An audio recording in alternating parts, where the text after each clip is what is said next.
الله وبركاته. الحمد لله رب العالمين. الحمد لله الذي هدانا لهذا وما كنا لنهتدي لولا أن هدانا الله. الحمد لله الذي فضلنا على كثير من عباده المؤمنين. الحمد لله على كل حال، ونعوذ بالله من شرور أنفسنا ومن سيئات أعمالنا. من يهده الله فلا مضل له ومن يضلله فلا هادي له، وأشهد أن لا إله إلا الله وحده لا شريك له، وأشهد أن محمدًا عبده ورسوله أرسله بالحق بشيرًا ونذيرًا وداعيًا إلى الله بإذنه وسراجًا منيرًا. أما بعد فقد قال الله سبحانه وتعالى في كلامه المجيد والفرقان الحميد. شكرا مرشد محبت میں پوری.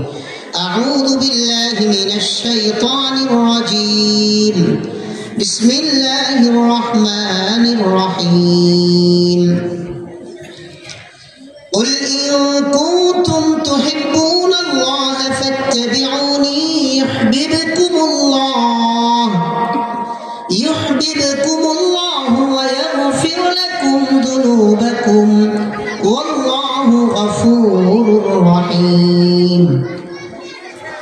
وقال سبحانه وتعالى في موضع آخر: لقد كان لكم في رسول الله أسوة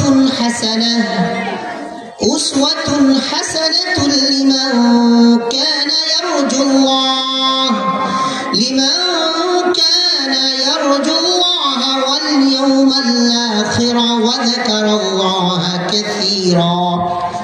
وقال سبحانه وتعالى في موضع آخر: وإنك لعلى خلق عظيم. وقال رسول الله صلى الله عليه وسلم: بعثت لأتمم مكارم الأخلاق، أو كما قال النبي صلى الله عليه وسلم: آمنت بالله صدق الله مولانا العظيم وصدق رسوله النبي الكريم. شكرا يا مرشد محبت درود إبراهيم پوری. اللهم صل على محمد وعلى آل محمد كما صليت على إبراهيم وعلى آل إبراهيم إنك حميد مجيد. اللهم بارك على محمد وعلى آل محمد كما باركت على إبراهيم وعلى آل إبراهيم إنك حميد مجيد. আলহামদুলিল্লাহ, সকল প্রশংসা সেই মহান রব্বুল আলামিনের দরবারে, যিনি আমাদেরকে মারকাজুল হুফাজ হিফজ মাদ্রাসা হাফেজ ছাত্রদের পাগড়ি প্রদান উপলক্ষে বার্ষিক ওয়াজ ও দোয়ার মাহফিলের আসবার ও বসবার তৌফিক দান করেছেন। এজন্য সকলে প্রাণ খুলে জবান খুলে সেই মহান রব্বুল আলামিনের আলিশান দরবারে কালিমাতুশ শুকর আদায় করি আলহামদুলিল্লাহ। যারা অক্লান্ত পরিশ্রম করে মাহফিলকে ইন্তজাম করেছেন তথা এই জান্নাতের বাগানকে আমাদের জন্য আয়োজন করেছেন, এই জান্নাতের সেমি বাগানকে আমাদের জন্য আয়োজন করেছেন। এটা জান্নাতের সেমি বাগান। কি বাগান? কথা বলতে হবে। কি বাগান? সেমি বাগান। আসল জান্নাতের বাগান হচ্ছে সাতবক আসমানের উপরে ইল্লিয়িনে। আর আল্লাহ তাআলা এই দুনিয়ার জমিনে যেখানে মহান রব্বুল আলামিনের কথা হয়, রাসূল আরবি সাল্লাল্লাহু আলাইহি ওয়াসাল্লামের কথা হয়, কোরআন সুন্নাহর আলোচনা হয়, সেটাকেই হাদিসের ভাষায় বলা হয়েছে জান্নাতের বাগান। কোন বাগান? আসল জান্নাতের ছোট বাগান। সুবহানাল্লাহ।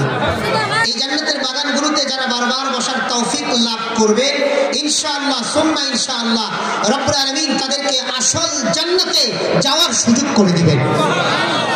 এটা যে জান্নাতের বাগান এটা আমি বলি নাই, রব্বুল আলামিন বলছেন, আমি বলছি না, রব বলেছেন। সূরাতুল মুজাদালা 11 নম্বর আয়াত 28 নম্বর পারার 2 নম্বর পৃষ্ঠা রব্বুল আলামিন বলছেন এই মাহফিলগুলোতে বান্দা কিভাবে বসবে। এই মাহফিল তো জানতেন কোনো মাহফিল নয়, এটা কোনো রাজনৈতিক মাহফিল নয়, নিরেট দুনিয়ার কোনো মাহফিল নয়, নিরেট দুনিয়ার কোনো প্রোগ্রামের কোনো এটা জমায়েত, নিরেট দুনিয়ার কোনো উদ্দেশ্যে আমরা হই নাই। এই জন্য রব্বুল আলামিন এই মাহফিলগুলোতে বান্দা এসে কিভাবে বসবে, বসার ভদ্রতা, বসার শিষ্টাচার, বসার আদবও আমাদেরকে শিক্ষা দিয়েছেন। কেননা জান্নাতীরা সবচেয়ে আদব ওয়ালা হবে। এই জন্য জান্নাতের এই বাগানে, এই সেমি বাগানে এসেও কি আদব নিয়ে বসবে আল্লাহ বলছেন সূরাতুল মুজাদালার 11 নম্বর আয়াতে, ইয়া আইয়ুহাল্লাযীনা আমানু, হে ঈমানদারগণ, ইযা ক্বিলা লাকুম তাফাসসাহু ফিল মাজালিস, হে ঈমানদারগণ তোমাদেরকে যখন এই মজলিসগুলোতে বলা হয় যে তোমরা অন্যের জন্য একটু জায়গা ছেড়ে দাও, জায়গা করে দাও, আরেকজনকে একটু জায়গার সুযোগ করে বসার সুযোগ করতে গিয়ে নিজে যদি একটু কষ্ট করে বসো, আরেকজনের জন্য যদি একটু জায়গা ছেড়ে দাও, ফাফসাহু, অন্যের জন্য জায়গা ছেড়ে দাও, ইয়াফসাহিল্লাহু লাকুম, তোমাদের আল্লাহ তোমাদের জন্য তোমাদের জান্নাতে জায়গাকে প্রশস্ত করে দিবেন। তো এটা যদি জান্নাতের বাগান না হয়, এখানে প্রশস্ত করলে আসল জান্নাতে জায়গা প্রশস্ত করবেন কে? আরেকটু জোরে বলতে হবে, কে? আল্লাহ। তাহলে বোঝা যায় এটা জান্নাতের বাগান। আরেকটা উদাহরণ দিলে বোঝা আসবে, আপনার বাড়ির পাশে আমার জায়গা, আমার বাড়ির পাশে আপনার জায়গা।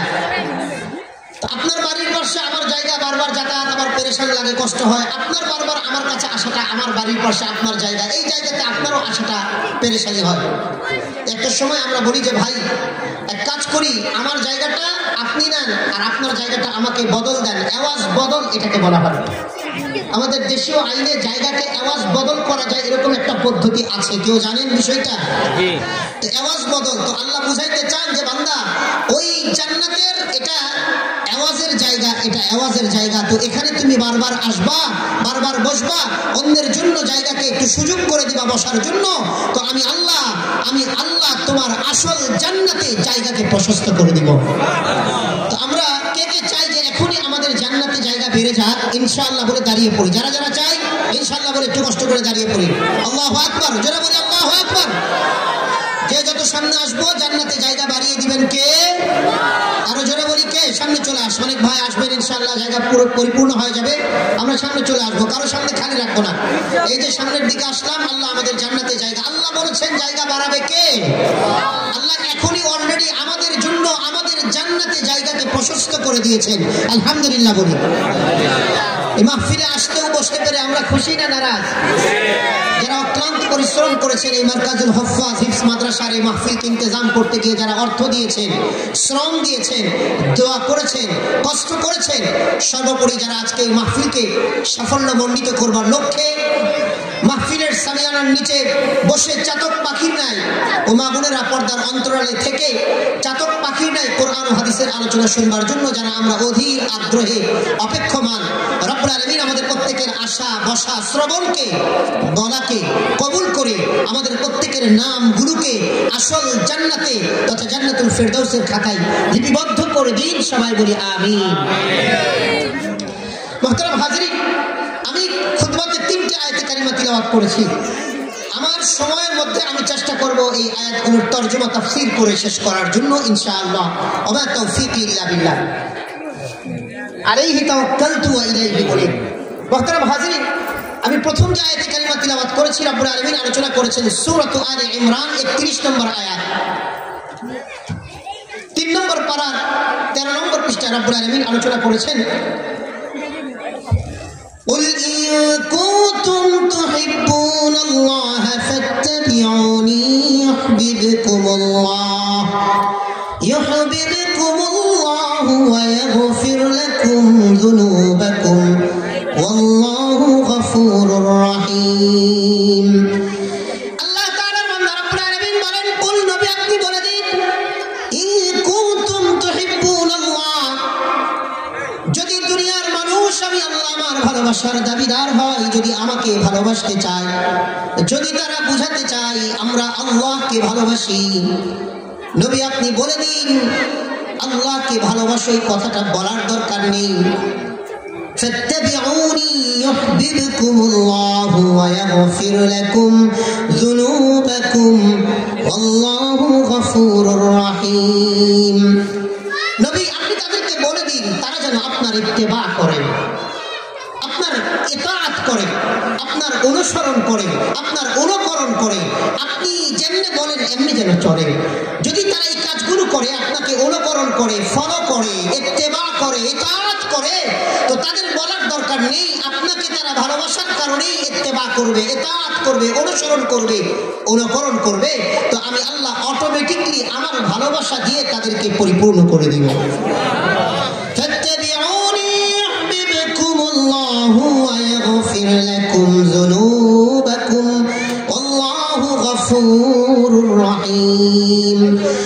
আপনি বলে দিন তারা যেন আপনার ইত্তেবা করে, অনুসরণ করে, অনুকরণ করে, তাহলে আমি আল্লাহ স্বয়ং আমার ভালোবাসা তাদেরকে দিয়ে দিব।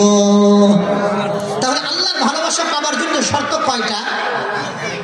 কথা বুঝলে কথার আওয়াজ দিতে হবে। আল্লাহর ভালোবাসা পাওয়ার জন্য শর্ত কয়টা? একটা, কাকে ফলো করতে হবে? মুহাম্মদুর রাসূলুল্লাহ, সবাই বলি সাল্লাল্লাহু আলাইহি ওয়াসাল্লাম। মুহাম্মদুর রাসূলুল্লাহ সাল্লাল্লাহু আলাইহি ওয়াসাল্লামকে আমাদের ফলো করতে হবে। শর্ত একটা, যদি আল্লাহর ভালোবাসা পেতে চাই। রব্বুল আলামিন বলেন ইউহিব্বুকুমুল্লাহু ওয়া ইয়াগফির লাকুম যুনুবাকুম আল্লাহু গফুরুর রহিম। রব্বুল আলামিন বলেন বান্দা যদি নবীকে ভালোবাসো, নবীর ইত্তেবা করো, ইতাআত করো বান্দা, আমি আল্লাহ আমার ভালোবাসা তোমাদের জন্য বরাদ্দ করে দিব। আর বান্দা আমি আল্লাহ কোন গুনাহগারকে আমি আমার ভালোবাসা দেই না। আমি আল্লাহ আমার ভালোবাসা তোমার জন্য বরাদ্দ করে দেওয়ার আগে আমি আল্লাহ তোমার জিন্দগির সমস্ত গুনাহ খাতা ক্ষমা করে দিব। তাহলে আল্লাহর ভালোবাসা পেতে হলে কাকে ভালোবাসতে হবে? সবাই বলেন, একটু জোরে বলি, রাসূল আরবি সাল্লাল্লাহু আলাইহি ওয়াসাল্লামকে, মুহাম্মদ সাল্লাল্লাহু আলাইহি ওয়াসাল্লামকে নিরঙ্কুশভাবে ভালোবাসতে হবে, তার ইত্তেবা করতে হবে, ইতাআত করতে হবে। ইত্তেবা আর ইতাআত কার করতে হবে? মুহাম্মদুর রাসূলুল্লাহ না অন্য কোনো ব্যক্তি? আরে কথা বলে না, অন্য কোনো ব্যক্তির করা কোনো সুযোগ আছে? ইত্তেবা করার কথা আল্লাহ কার বলেছেন? মুহাম্মদুর রাসূলুল্লাহ। কেউ যদি এখন বলে আমরা সাদ সাহেবের ইত্তেবা করি, ইতাআত করি, এই কথাটা কি ঠিক হবে না বেঠিক হবে? আমরা কোন আলেমকে ফলো করব, আমরা কোন আলেমকে ফলো করতে পারি, কোন আলেমকে অনুসরণ করতে পারি ততক্ষণ পর্যন্ত যতক্ষণ তিনি কোরআন এবং হাদিস, তিনি যতক্ষণ আল্লাহ এবং রাসূলকে ফলো করবে। যখনই তার কাছ থেকে আল্লাহ এবং রাসূল পরিপন্থী কোন কথা, কাজ, কোন আমল প্রকাশিত হবে, সেই আলেমকে ফলো করার কোন সুযোগ আমাদের কাউকে আল্লাহ তাআলা দেন না। এজন্য আল্লাহ বলে দিয়েছেন যে তোমরা নবীকে ভালোবাসবে, নবীর ইত্তেবা করবে, ইতাআত করবে, তো আমি আল্লাহ আমার ভালোবাসা তোমাদের জন্য বরাদ্দ করে দিব। একজন মানুষের দুনিয়ার জিন্দগিতে, একজন মানুষের ভিতরে ভালোবাসা একটা অনেক মূল্যবান জিনিস, মহামূল্যবান জিনিস। এই ভালোবাসার কারণেই আমাদের মা বাবার সংসারটা টিকে আছে। এই ভালোবাসার বহিঃপ্রকাশ আমরা দুনিয়াতে এসেছি। কথা বলে না, আমাদের মা বাবার ভালোবাসা যদি না থাকতো আমরা দুনিয়াতে আসতাম? আমরা আসতাম না। এই দুনিয়ার যত বাইন্ডিংস, যত দুনিয়ার যত নিজাম আছে, সবকিছু ভালোবাসার উপরেই টিকে আছে। সুবহানাল্লাহ। কোন সংসারে কোন ব্যক্তির মাঝে যদি ভালোবাসার লোডশেডিং হয়ে যায়, ভালোবাসার কমতি হয়ে যায়, সেই সংসার টিকে না, ভেঙে যায়। সেই দাম্পত্য থাকে না, ছুটে যায়। আরে জোরে বলেন না, থাকে না, ছুটে যায়। সেই বন্ধুত্ব টিকে না, দূরে চলে যায়, দূরে চলে যায়। শুধু ভালোবাসার কারণে বন্ধুত্ব টিকে আছে, সংসার টিকে আছে। মা বাবা, ভাই বোন, আত্মীয় স্বজন সবাইকে নিয়ে আমরা এই সমাজে এখনো সমাজের মানুষের সাথে পারস্পরিক হৃদ্যতা আর পারস্পরিক ভালোবাসার সম্পর্ক নিয়ে আমরা পরস্পর মতভিন্নতার পরেও আমরা পাশাপাশি দাঁড়িয়ে পথ চলি, পাশাপাশি সিটের মধ্যে বসে বাসে পথ চলি, আমরা পাশাপাশি দাঁড়িয়ে মসজিদে সালাত আদায় করি ভালোবাসার কারণে। কথা ঠিক না বেঠিক? এই ভালোবাসার যদি লোডশেডিং হয়ে যায় তাহলে ব্যক্তি ঠিক থাকবে না, সমাজ ঠিক থাকবে না, পরিবার ঠিক থাকবে না, সব ধ্বংস হয়ে যাবে। তাহলে আমাদের প্রত্যেকের যে ভালোবাসাটা আছে এটা একটা অমূল্য জিনিস, কিন্তু এই ভালোবাসাটা অমূল্য জিনিস ভালোবাসাটা আমরা যাকেই দেই না কেন সবার আগে আমরা কাকে দিব, এই সিরিয়ালটাও রব্বুল আলামিন কোরআনুল কারীমের মধ্যে আলোচনা করেছেন। সুবহানাল্লাহ ওয়া বিহামদিহি। আমাদের এই ভালোবাসা নামক যে জিনিসটা আছে, এটা আমরা দুনিয়াতে কাকে সবচেয়ে বেশি বাসবো, এই সিরিয়াল করে দিয়েছেন কে? জোরে বলেন না। এই সাইডে আলোচনা আওয়াজ হচ্ছে, এই সাইডে দুর্বল হয়ে পড়ে গেছে, সবাই বলি না। কে কে ভালোবাসার সিরিয়াল দিয়েছেন? কে? আল্লাহ তাআলার বান্দা এক নম্বর ভালোবাসতে হবে আল্লাহকে। কাকে? আরো জোরে বলি কাকে? এক নম্বর ভালোবাসার সিরিয়াল রব্বুল আলামিন কোরআনুল কারীমের মধ্যে আলোচনা করেছেন, আল্লাহকে ভালোবাসতে হবে। দুই নম্বর ভালোবাসতে হবে মুহাম্মদুর রাসূলুল্লাহ সাল্লাল্লাহু আলাইহি ওয়াসাল্লামকে। তিন নম্বর ভালোবাসতে হবে জিহাদকে, কিতালকে, দ্বীন ইসলামকে। সুবহানাল্লাহ। আল্লাহ তাআলা রব্বুল আলামিন ভালোবাসার সিরিয়ালটা বলতে গিয়ে রব্বুল আলামিন আলোচনা করেছেন সূরাতুত তাওবার 24 নম্বর আয়াত, 10 নম্বর পারার 9 নম্বর পৃষ্ঠা। রব্বুল আলামিন বলেন, কুল ইন কানা আবাউকুম ওয়া আবনাউকুম ওয়া ইখওয়ানুকুম ওয়া আজওয়াজুকুম ওয়া আশীরাতুকুম ওয়া আমওয়ালুন ইqtaraftumuha ওয়া তিজারাতুন تخشون كسادها ومساكن ترضونها أحب إليكم من الله ورسوله وجهاد في سبيله فتربصوا حتى يأتي الله بأمره والله لا يهدي القوم الظالمين। রব্বুল আলামিন বলে দিয়েছেন আটটি জিনিস, এই আটটি জিনিস থেকে তোমরা যদি তোমাদের আল্লাহকে বেশি ভালো না বাসো, তথা দুনিয়ার যত কিছু আছে সব আটটির মধ্যে আছে। সূরা তাওবা 24 নম্বর আয়াত। আমার সময় কম, আমার মূল আলোচ্য বিষয়ে যেতে হবে, আমি শুধু আগে ভূমিকা টানছি। আটটি জিনিস আল্লাহ বলে দিয়েছেন, তোমাদের বাবা, তোমাদের মা, তোমাদের সন্তান, তোমাদের জ্ঞাতি গোষ্ঠী, তোমাদের সম্পদ, তোমাদের বাড়ি গাড়ি, তোমাদের ব্যবসা বাণিজ্য, এমন আটটি জিনিসের কথা বলে রব্বুল আলামিন বলছেন এই সব কিছুর চেয়ে তোমরা যদি তোমাদের ভালোবাসাটাকে আল্লাহকে না দাও, সব কিছুর চেয়ে আল্লাহকে যদি ভালোবেসি না বাসো, সব কিছুর চেয়ে আল্লাহর পরে রাসূলকে যদি ভালোবেসি না বাসো, রাসূলের পরে আল্লাহ এবং রাসূলের সিরিয়ালের পরে জিহাদ ফি সাবিলিল্লাহ। জিহাদের দুইটা অর্থ। এক নম্বর অর্থ কিতাল ফি সাবিলিল্লাহ, ইলাহি কালিমাতুল্লাহর জন্য, আল্লাহর দ্বীনকে আল্লাহর জমিনে প্রতিষ্ঠা করার জন্য কাফের, মুশরিক, বেঈমান, নাস্তিক, মুরতাদদের বিরুদ্ধে কখনো যদি পরিবেশ কায়েম হয়ে যায়, তরবারি ধারণ করতে হয় তাদের বিরুদ্ধে, তাদেরকে কতল করতে, তাহলে তাদেরকে কতল করার জন্য, আল্লাহর দ্বীনকে আল্লাহর জমিনে প্রতিষ্ঠা করার জন্য, তাদেরকে কতল করার জন্য মাঠে নেমে পড়া, এটা হচ্ছে কিতালের এক নম্বর অর্থ, জিহাদের এক নম্বর অর্থ। জিহাদের দুই নম্বর অর্থ আল্লাহকে পাওয়ার জন্য রাসূলের তরিকায় যে কোনো পথ ও পন্থাকেও যদি অবলম্বন করে, আল্লাহকে পাওয়ার জন্য রাসূলের তরিকায় যে কোনো ব্যক্তি যে কোনো পথ ও মত অবলম্বন করে চেষ্টা করে, এই চেষ্টাটাকেই বলা হয় জিহাদ। ক্লিয়ার? আমরা কিছু দিন শেখার জন্য আজকে সারাদিন অনেক ভাই কষ্ট করেছেন, সারাদিন কাজ করেছেন, এখন এসে ঘরে শোবার কথা, দুই বাচ্চা নিয়ে একটু সময় পার করার কথা, কিন্তু তা না করে আপনি এখানে এসে বসে আছেন ঠান্ডার মধ্যে। আপনি এসেছেন আল্লাহকে পাওয়ার জন্য, আপনি চেষ্টা করছেন যে আমি একটু দিন শিখে যেন আমার বাপকে পেয়ে যাই, কি ঠিক না ভাই? তাহলে এই যে আপনি যে চেষ্টা করছেন, ইসলাম বলে এটাকেও জিহাদ। সুবহানাল্লাহ। তবে জিহাদের প্রথম অর্থ কিতাল ফি সাবিলিল্লাহ, দুই নম্বর অর্থ আল্লাহকে পাওয়ার জন্য রাসূলের তরিকা হতে হবে কার? আরে কথা বল না। পীর বাবার তরিকা হলে চলবে? খাজা বাবার তরিকা হলে চলবে? আটরশির তরিকা হলে চলবে? মাইজ ভান্ডারির তরিকা হলে চলবে? মাওলানা সাদের তরিকা হলে চলবে? তরিকা হতে হবে কার? রাসূলের তরিকায় যদি আল্লাহকে পাওয়ার জন্য কোনো পন্থা অবলম্বন করি, সেই পন্থার নাম হচ্ছে জিহাদ। কথা বুঝাইতে পেরেছি? জিহাদের আরেকটা অর্থ এখানে যেটা বোঝানো হয়েছে, জিহাদ মানে সামগ্রিক দ্বীন, অর্থাৎ আমার ভালোবাসাটা আমার রবকে দিতে হবে, রবের পরে আমার ভালোবাসার জায়গা থাকবে রাসূলের জন্য, রাসূলের পরে আমার ভালোবাসার স্থান, আমার ভালোবাসা, আমার হৃদয়ে যে ভালোবাসাটা আছে, এই ভালোবাসাটা বরাদ্দ থাকবে দ্বীনের জন্য, ইসলামের জন্য, শরীয়তের জন্য। কথা ক্লিয়ার?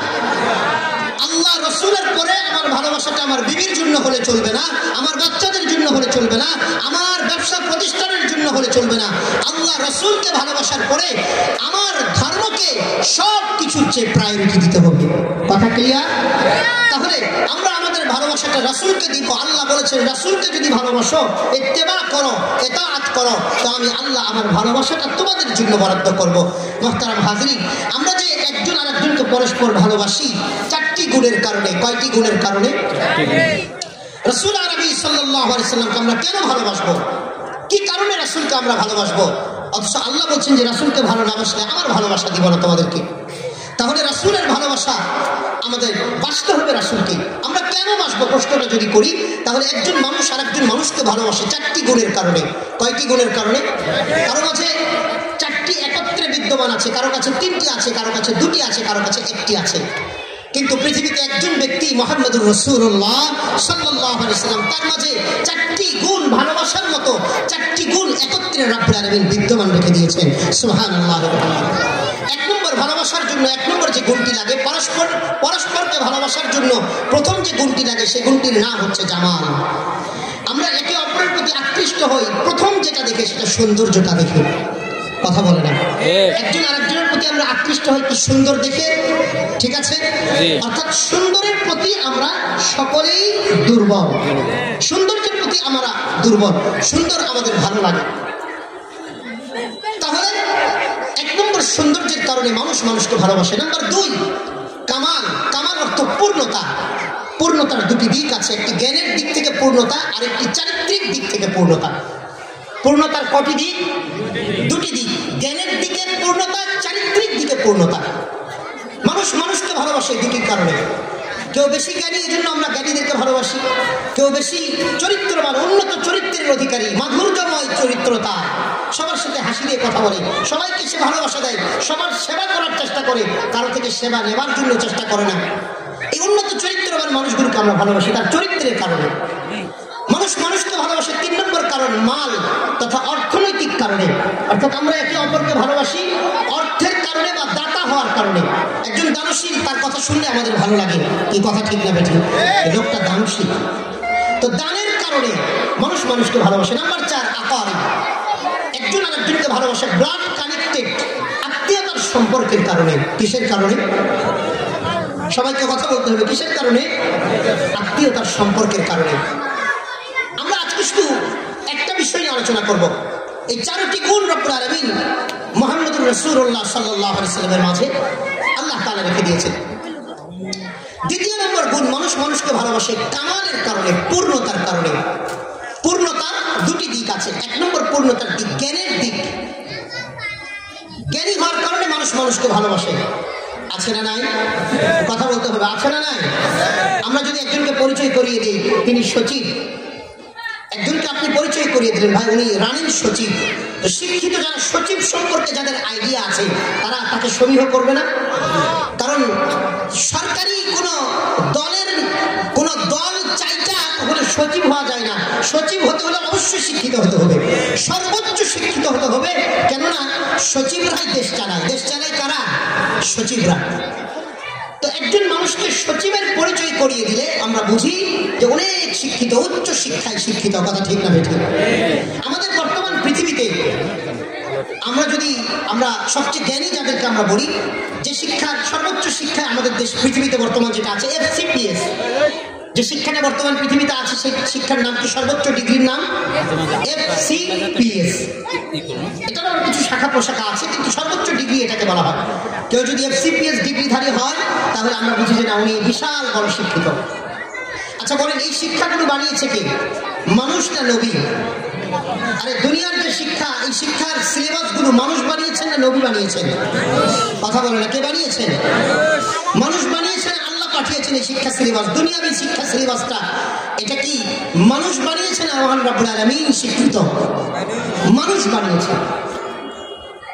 মানুষ যে শিক্ষা বানিয়েছে, দেখুন আজ থেকে 30 বছর 35 বছর আগে, আমার কাকা বলতে পারবে, আমাদের সম্মানিত আজকের সভাপতি এবং আল্লুর মসজিদের সম্মানিত সেক্রেটারি সাহেব, তিনি বলতে পারবেন আজ থেকে 30-35 বছর আগে আমাদের দেশে সাধারণত অ্যাভেলেবেল, অর্থাৎ জেলা শহরগুলোতে অ্যাভেলেবেল মাস্টার্স ছিল না, বলতো ডিগ্রি পাস। ডিগ্রি পাস বললেই ছিল না, মনে নেই আপনাদের? ওই ডিগ্রি পাস অনেক বড়, মানে জেলা শহরের জন্য বেশি। ডিগ্রি পাস মানে বিএ পাস। এখন তো অনার্স আসছে, মাস্টার্স আসছে, তারপরে আরো ডক্টরেট আসছে, তারপরে FCPS আসছে। এগুলো একটা সময় ছিল না, হয়তো 50-100 বছর আগে আমাদের দেশে ইন্টারমিডিয়েট ছিল কিনা আমি জানি না, অথবা ইন্টারমিডিয়েট পর্যন্ত ছিল। তাহলে ডে বাই ডে দুনিয়ার শিক্ষাটা বাড়ছে, কিন্তু আখিরাতের যে শিক্ষাটা আমি শুরু করেছিলাম যে একজন জ্ঞানী দিয়ে, জ্ঞানী কি দুনিয়ার শিক্ষায় কেউ শিক্ষিত হলে তাকে কি পূর্ণাঙ্গ জ্ঞানী বলবো, না কোরআনের শিক্ষায় কেউ শিক্ষিত হলে সে পূর্ণাঙ্গ জ্ঞানী? এই বিষয়টা বোঝাবার জন্য আমি এই কথাগুলো টানছি। তাহলে দুনিয়ার যে শিক্ষা, এই শিক্ষায় শিক্ষিত মানুষ আজকে যেটা শিখছে, হয়তো এই শিক্ষাটাকে কালকে আবার ভুল প্রমাণিত করছে অন্য আরেকটা বিজ্ঞানী এসে। কথা ঠিক না বেঠিক? কিন্তু আখিরাতের যে শিক্ষা আছে, ওহীর যে জ্ঞান আছে, আসমানি যে শিক্ষা আছে, এই শিক্ষা মুহাম্মদুর রাসূলুল্লাহ সাল্লাল্লাহু আলাইহি ওয়াসাল্লাম চলে যাওয়ার পরে এই শিক্ষার সিলেবাস চেঞ্জ হওয়ার কোনো সুযোগ আছে? কথা বলে না আছে? তাহলে মুহাম্মদুর রাসূলুল্লাহ সাল্লাল্লাহু আলাইহি ওয়াসাল্লামকে রব্বুল আলামিন জ্ঞানের দিক থেকে পৃথিবীর সবচেয়ে বড় জ্ঞানগর্ভ কিতাব ইয়াসিনুল কোরআনুল হাকিম, বিজ্ঞানময় কিতাব এই কোরআনকে আল্লাহ তাআলা যার উপরে নাযিল করেছেন এবং যার ভিতরে আল্লাহ কোরআন বসিয়ে দিয়েছেন, পাঠ এবং পঠনের দায়িত্ব যে রব নিয়েছেন, সেই রাসূলই জ্ঞানের দিক থেকে পৃথিবীর মধ্যে সবচেয়ে বড় শিক্ষায় শিক্ষিত ছিল। রব্বুল আলামিন, আমরা বলছি রব্বুল আলামিন কোরআনুল কারীমের মধ্যে সূরাতুল কিয়ামার 16, 17, 18, 19 চারটি আয়াতে রব্বুল আলামিন আলোচনা করেছেন যে মুহাম্মদুর রাসূলুল্লাহ সাল্লাল্লাহু আলাইহি ওয়াসাল্লাম তিনি কেমন শিক্ষায় শিক্ষিত ছিলেন। রব্বুল আলামিন বলেন, আমরা জানি যে আসমানি গ্রন্থের নাম হচ্ছে কোরআনুল কারীম। এই কোরআনুল কারীম এমন একটি গ্রন্থ, যে গ্রন্থ আল্লাহ তাআলা এই গ্রন্থের শেষ আয়াতে কারিমা নাযিল করে আল্লাহ চ্যালেঞ্জ ছুড়ে দিয়েছেন। সূরাতুল মাইদা 3 নম্বর আয়াত, অধিকাংশ মুফাসসিরিনে কেরামের মতে কোরআনুল কারীমের সর্বশেষ আয়াতে কারিমা এটাই নাযিল হয়েছে। সূরাতুল মাইদা 3 নম্বর আয়াত 6 নম্বর পারার 6 নম্বর পৃষ্ঠা রব্বুল আলামিন বলেন, আল-ইয়াওমা আকমালতু লাকুম দীনাকুম ওয়া আতমামতু আলাইকুম নি'মাতি ওয়া রাদিতু লাকুমুল ইসলাম দীনা। রব্বুল আলামিন বলেন, আল-ইয়াওম, আজকের দিবসে, আকমালতু লাকুম দীনাকুম, আকমালতু লাকুম, আপডেট করে দিলাম তোমাদের দ্বীনকে। সুবহানাল্লাহ। আকমালতু লাকুম, পরিপূর্ণ করে দিলাম, পূর্ণতায় পৌঁছিয়ে দিলাম তোমাদের দ্বীনকে। আকমালতু লাকুম দীনাকুম ওয়া আতমামতু আলাইকুম নি'মাতি, এবং আমি আল্লাহ আমার যত নিয়ামত আছে আমার নিয়ামতকেও পরিপূর্ণ করে দিলাম তোমাদের জন্য। ওয়া রাদিতু লাকুমুল ইসলাম দীনা, এবং তোমরা যে ধর্মটাকে ইসলামকে পালন করো, এই ধর্ম ইসলামটা আমি আল্লাহ তোমাদেরকে দিয়ে আমি আল্লাহ এই কথাটার উপরে আমি আল্লাহ সন্তুষ্ট প্রকাশ করলাম। তাহলে দেখুন, পৃথিবীর যত কিছু আছে সবকিছু দুদিন পর পর আপডেট চায় না? মোবাইল একটা সফটওয়্যার নামালেন, এই 2 দিন পর পরে আপডেট চায় না? কিন্তু আল্লাহ কোরআন নাযিল করেছেন 1400 বছর আগে। আল্লাহ কোরআন নাযিল করে আবার কোরআনে বলে দিয়েছেন আকমালতু, আমি একেবারে আপডেট ভাষণ পাঠিয়ে দিলাম। সুবহানাল্লাহ বলেন না? এরপরে কোরআন আপডেট চাবে না, তবে কোরআন তোমাদেরকে আপডেট করবে। সুবহানাল্লাহ। তোমরা যদি কোরআনের সাথে, কোরআনের পিছনে চলে আসো, কোরআনকে ফলো করো, ইত্তেবা করো, ইতাআত করো, অনুসরণ করো, অনুকরণ করো, এই কোরআন আপডেট, এই আপডেট কোরআনকে যেই ফলো করবে আমি আল্লাহ তাকেও দুনিয়া আখিরাতে আপডেট করে উন্নত করে আমি আল্লাহ দিয়ে দেব। আল্লাহর গোলাম রব্বুল আলামিন বলছেন, এই কোরআনুল কারীম মুহাম্মদুর রাসূলুল্লাহ সাল্লাল্লাহু আলাইহি ওয়াসাল্লামের উপর রব্বুল আলামিন যখন নাযিল করছেন, মুহাম্মদুর রাসূলুল্লাহ সাল্লাল্লাহু আলাইহি ওয়াসাল্লাম কোরআনকে মুখস্থ করার জন্য চেষ্টা করছেন। আমরাও মুখস্থ করেছি আলহামদুলিল্লাহ। আমাদের 7 জন ছেলে মার্কাজুল হুফাজ হিফজ মাদ্রাসার আজকে 7 জন ছেলে দারুল উলুম দেওবন্দের নাজমে তালিমাত শিক্ষা সচিবের মাধ্যমে মাগরিবের পরেই পাগড়ি নিয়েছেন তারা। এই বাচ্চাগুলো কোরআন মুখস্থ করেছে। আমাদের একটা প্রশ্ন থেকে যেতে পারে, মুহাম্মদুর রাসূলুল্লাহ সাল্লাল্লাহু আলাইহি ওয়াসাল্লাম নবীর উপরে কোরআন নাযিল হয়েছে, তিনিও কোরআন মুখস্থকারী, তো সাধারণ একজন উম্মত মুখস্থকারী, তো দুজন কি মুখস্থের দিক থেকে সমান নাকি? বলেন না? না। এজন্য এটা সমান নয়। কেন? আমরা মুখস্থ করেছি, আমাদের ভুলে যাওয়ার সম্ভাবনা আছে, না পড়লে ভুলে যায়। কিন্তু মুহাম্মদুর রাসূলুল্লাহ সাল্লাল্লাহু আলাইহি সাল্লাম আমাদের মতো মুখস্থ করতে চেয়েছিলেন। আল্লাহ বলেন, না নবী, আপনি তো সাধারণ কেউ নয়। আরে নবী, আপনি যদি স্বাভাবিকভাবে যদি আপনি অন্যদের মতো কোরআন মুখস্থ করার জন্য কষ্ট করেন, চেষ্টা করেন, মুখ নাড়তে থাকেন, পড়তে থাকেন, তো আপনার এই কষ্টটা দেখে আমি আল্লাহ আমার কষ্ট লাগা যায়। সুবহানাল্লাহ। এই জন্য রব্বুল আলামিন সূরাতুল কিয়ামার মধ্যে বলছেন, লা তুহাররিক বিহি লিসানাকা লিতা'জালা বিহি ইন্না আলাইনা জামআহু ওয়া কুরআনা ফাইযা ক্বারা'নাহু ফাত্তাবি' কুরআনা সুম্মা ইন্না আলাইনা বায়ানা। আল্লাহু আকবার বলি। আল্লাহ তাআলা রব্বুল আলামিন বলছেন, লা তুহাররিক বিহি লিসানাক লিতা'জালা বিহি। ও নবী, আপনি কোরআন নাযিল হওয়ার পর আপনি সাধারণদের মতো কোরআন পড়বেন না। হাফেজ ছাত্রদের কোরআন মুখস্থ করা কেউ দেখেছেন? হাফেজরা মুখস্থ করেন, আলহামদুলিল্লাহি রাব্বিল আলামিন, আলহামদুলিল্লাহি রাব্বিল আলামিন, আলহামদুলিল্লাহি রাব্বিল আলামিন, الرحمن الرحيم الرحمن الرحيم الرحمن الرحيم الرحمن الرحيم الرحمن الرحيم الحمد لله رب العالمين الرحمن الرحيم الحمد لله رب العالمين الرحمن الرحيم। এইভাবে একটা আয়াত করে মিলায় আবার শুরু থেকে পড়ে কত হাজার লক্ষ বার একজন হাফেজে কোরআন খতম দেয়। এটা একমাত্র আল্লাহ ছাড়া দুনিয়ার আর কেউ জানে না। আল্লাহু আকবার। রব্বুল আলামিন বলছেন, ও নবী, আপনি সাধারণদের মতো যদি কোরআন মুখস্থ করেন এভাবে, তাহলে তো হয় না নবী। তাহলে সাধারণের মর্যাদা আর আপনার মর্যাদা তো সমান হয়ে যায়। ও নবী, সাধারণরা মুখস্থ রাখার চেষ্টা করবে, আর নবী আপনি মুখস্থ করবেন না। আমি আল্লাহ আপনার কলবে সিনার মধ্যে আমি আল্লাহ মুখস্থ করিয়ে নেওয়ার দায়িত্ব নিয়ে নিলাম। লা তুহাররিক বিহি লিসানাকা লিতা'জালা বিহি ইন্না আলাইনা জামআহু ওয়া কুরআনা ফাইযা ক্বারা'নাহু ফাত্তাবি' কুরআনা সুম্মা ইন্না আলাইনা বায়ানা। রব্বুল আলামিন বলেন, ও নবী, সাধারণের মতো আপনি জবান নেড়ে আপনি কোরআন মুখস্থ করবেন না।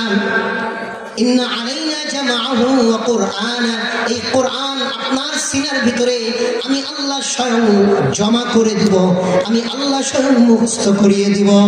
সুবহানাল্লাহ।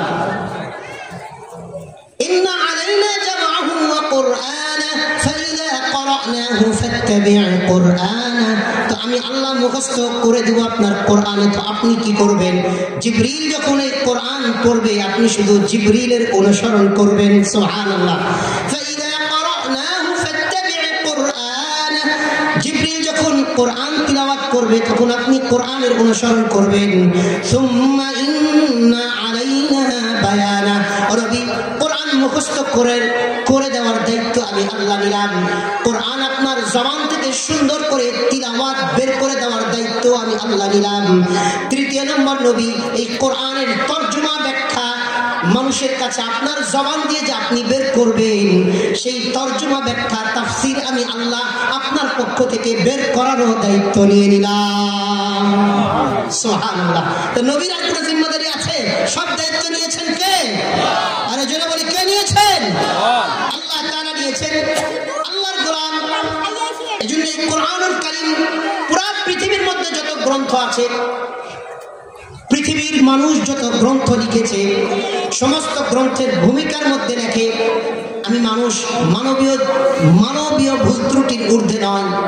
আমার এই কিতাবের মধ্যে কোনো ভুল থাকলে শুধরিয়ে দিবেন, নেক্সট সংস্করণে আমরা কি করব এটাকে ঠিক করে দিব। কিন্তু আল্লাহ তাআলা কোরআনকে নাযিল করে প্রথমেই চ্যালেঞ্জ করলেন, পুরো পৃথিবীর মানুষ কিতাব লেখে বলে ভুল হলে ঠিক করবে, আর আল্লাহ বলেন যালিকাল কিতাব লা রাইবা ফি। আল্লাহু আকবার কাবীরা। রব্বুল আলামিন কোরআন নাযিল করে বলছেন, ইহা ঐশী গ্রন্থ লা রাইবা ফি, যার ভিতরে সন্দেহের কোনো ভুলের কোনো অবকাশ নেই। সুবহানাল্লাহ। আরে জোরে বলি না সুবহানাল্লাহ। তাহলে এই কিতাব এত বড় কিতাব যার মধ্যে কোনো ভুল নেই, তাহলে যা আছে এ টু জেড সব সত্য, সব সঠিক। আল্লাহ আল্লাহ তাআলার বান্দা রব্বুল আলামিন কোরআন কারীমের মধ্যে সূরাতুন নাহলের 89 নম্বর আয়াত 14 নম্বর পারার 16 নম্বর পৃষ্ঠা রব্বুল আলামিন বলেন এই কোরআন কি শোনো দুনিয়ার এমন কোনো শিক্ষা নাই, এমন কোনো লেখাপড়া নাই, এমন কোনো সাবজেক্ট নাই, এমন কোনো বিষয় নাই যেটা আমি আল্লাহ যে বিষয়টা যে সাবজেক্টটা যে বিষয় আমি আল্লাহ কোরআনে নাযিল করি নাই, অবতীর্ণ করি নাই। রব্বুল আলামিন সূরাতুন নাহলের 89 নম্বর আয়াত 14 নম্বর পারা 16 নম্বর পৃষ্ঠা রব্বুল আলামিন বলছেন ওয়ানাজ্জালনা আলাইকাল কিতাবা তিবয়ানান লিকুল্লি শাই। রব্বুল আলামিন বলেন ওয়ানাজ্জালনা আলাইকাল কিতাবা তিবয়ানান লিকুল্লি শাই। আমি আল্লাহ কোরআনকে নাযিল করেছি তিবয়ানান লিকুল্লি শাই, প্রত্যেকটি বিষয়ের বিশদ আলোচনা আমি আল্লাহ এই কোরআনে নাযিল করেছি। সুবহানাল্লাহ। প্রতিটি বিষয়ের বিশদ আলোচনা এই কোরআনে নাযিল করেছেন কে? আল্লাহ। আর জোরে বলি কে? আল্লাহ।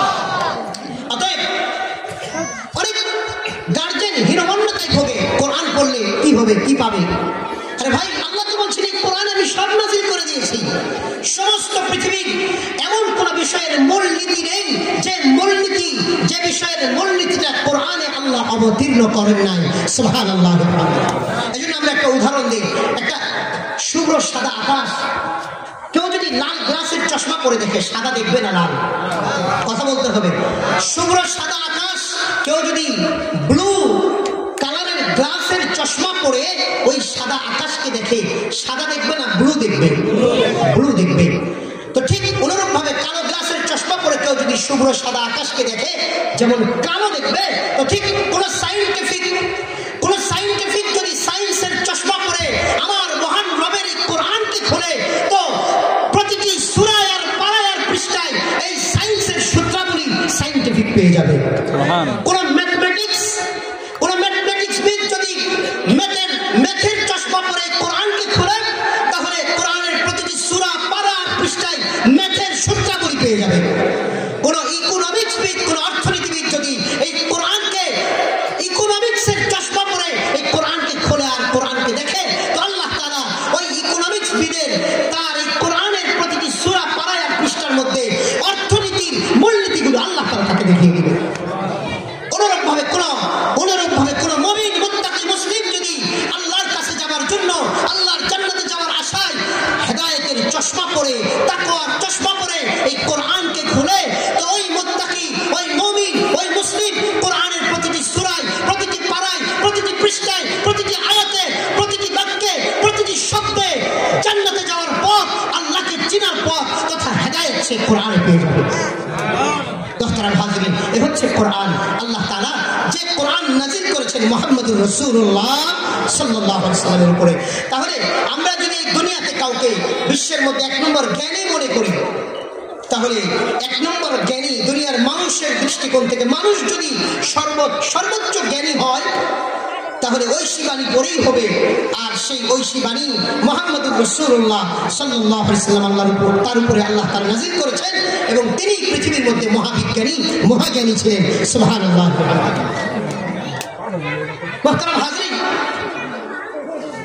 তার জ্ঞানের একটা নমুনা দিই, একটা হাদিস বলে এই কথাটুকু শেষ করে দিই।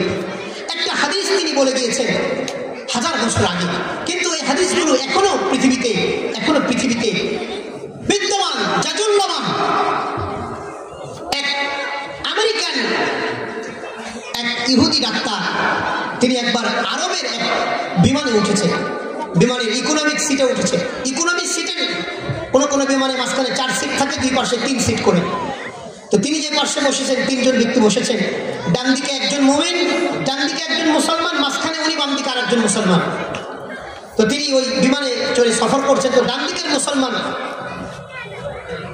হঠাৎ করে হাসি দিয়েছে। কি দিয়েছে? আরে জোরে বলো না। হাসি দিয়েছে, হাসি। তো হাসি দেওয়ার পরে মুসলমানের কি বলতে হয়? আলহামদুলিল্লাহ। আরেকটু আসতে বলেন না। আলহামদুলিল্লাহ। আমরা আলহামদুলিল্লাহ বলি, আমাদের রাসূল বলেছেন এই জন্য। সুবহানাল্লাহ বলেন। রাসূল আরবি বলেছেন হাসি আসলে আলহামদুলিল্লাহ বলবা। আমরা এতটুকুই জানি, আমাদের রাসূল বলেছেন এই জন্য আমরা আলহামদুলিল্লাহ। আলহামদুলিল্লাহ আসতে বলবো না জোরে বলবো? জোরে বলবো। অন্যকে শুনিয়ে বলবো। অনেকে বলেছেন যে যারা শুনবে তাদের উপরে ওয়াজিব হয়, আসলে এটা সেই ওয়াজিব না, যদি উত্তর না দিতে পারে গুনাহ হবে না, কিন্তু আলহামদুলিল্লাহ জোরে বলাটা এটা সুন্নাহ। আরেকটা, হাসি আসলে আলহামদুলিল্লাহটা আসতে বলবো না, কি করে বলবো? জোরে বলবো, যেহেতু হাসিটা আল্লাহর পক্ষ থেকে বড় একটি নিয়ামত। সুবহানাল্লাহ, কিভাবে একটু বড় বলছে আল্লাহ হাবিব সাল্লাল্লাহু আলাইহি সাল্লাম বলেছেন, কেউ হাসি দিলে জোরে আলহামদুলিল্লাহ বলবে। তো উনি জোরে আলহামদুলিল্লাহ বলছেন। ইহুদি মাঝখানে পার্শ্বের যে সিটে মুমিন তখন বলছেন ইয়ারহামুকাল্লাহ। মুমিন কি বলেছেন? ইয়ারহামুকাল্লাহ। তো মুমিন যখন ইয়ারহামুকাল্লাহ বলেছে, তো ইয়ারহামুকাল্লাহ বললে ইয়ারহামুকাল্লাহর প্রতি উত্তরে আরেকটা দোয়া করতে হয়, কেউ জানি? ইয়াহদিকুমুল্লাহু ওয়া ইউসলিহু বালাকুম। সুবহানাল্লাহ। একটা হাসি দিয়ে এই পাল্টাপাল্টি দোয়া চলতেছে। তো ইহুদি তো শিক্ষিত ছিল, গবেষক ছিল। তো ইহুদি বলছে, ভাই, ইহুদি ডাক্তার বিজ্ঞানী আর কি, সে বলছে কি ব্যাপার, তুমি একটা হাসি দিলা, তুমি প্রথমে কি একটা আরবিতে কইলা, হে আবার কইলো কি, এরপর আবার তুমি কইলে, এটা কি চলতেই থাকবে নাকি? কাহিনী এরকম কেন? কই না, আমাদের নবী, আমাদের প্রফেট মুহাম্মদ সাল্লাল্লাহু আলাইহি ওয়াসাল্লাম বলেছেন, কেউ যদি হাসি দেয়, হাসিলে তার আলহামদুলিল্লাহ বলবে, যে আলহামদুলিল্লাহ শুনবে সে বলবে ইয়ারহামুকাল্লাহ, আবার যে ইয়ারহামুকাল্লাহ শুনবে সে বলবে, তার জন্য আবার দোয়া করে দেবে ইয়াহদিকুমুল্লাহু ওয়া ইউসলিহু বালাকুম। আচ্ছা, এটা কেন?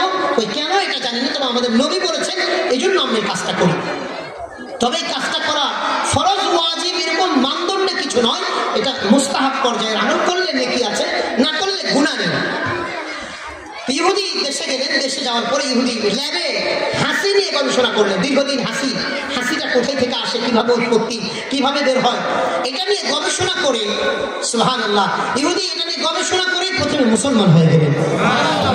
মুসলমান হওয়ার পরে ইহুদি এটা একটা আর্টিকেল লিখলেন যে মুসলমানদের এই হাসিটা কিভাবে আসে। অনেক বড় আর্টিকেল, আমি সংক্ষিপ্ত ছোট্ট করে বলছি। দেখুন, হাসি যদি না আসে, হাসিটা ব্রেনের মধ্যে কিছু কোষ আছে, ব্রেনগুলো এরকম এরকম এরকম পেঁচানো না, এই ব্রেনের কোষের ভিতরে বাতাস জমে যায়। যদি বাতাস ভিতরে থেকে যায় তাহলে সর্দি লাগে মানুষের, কথা বুঝাইতে পেরেছি?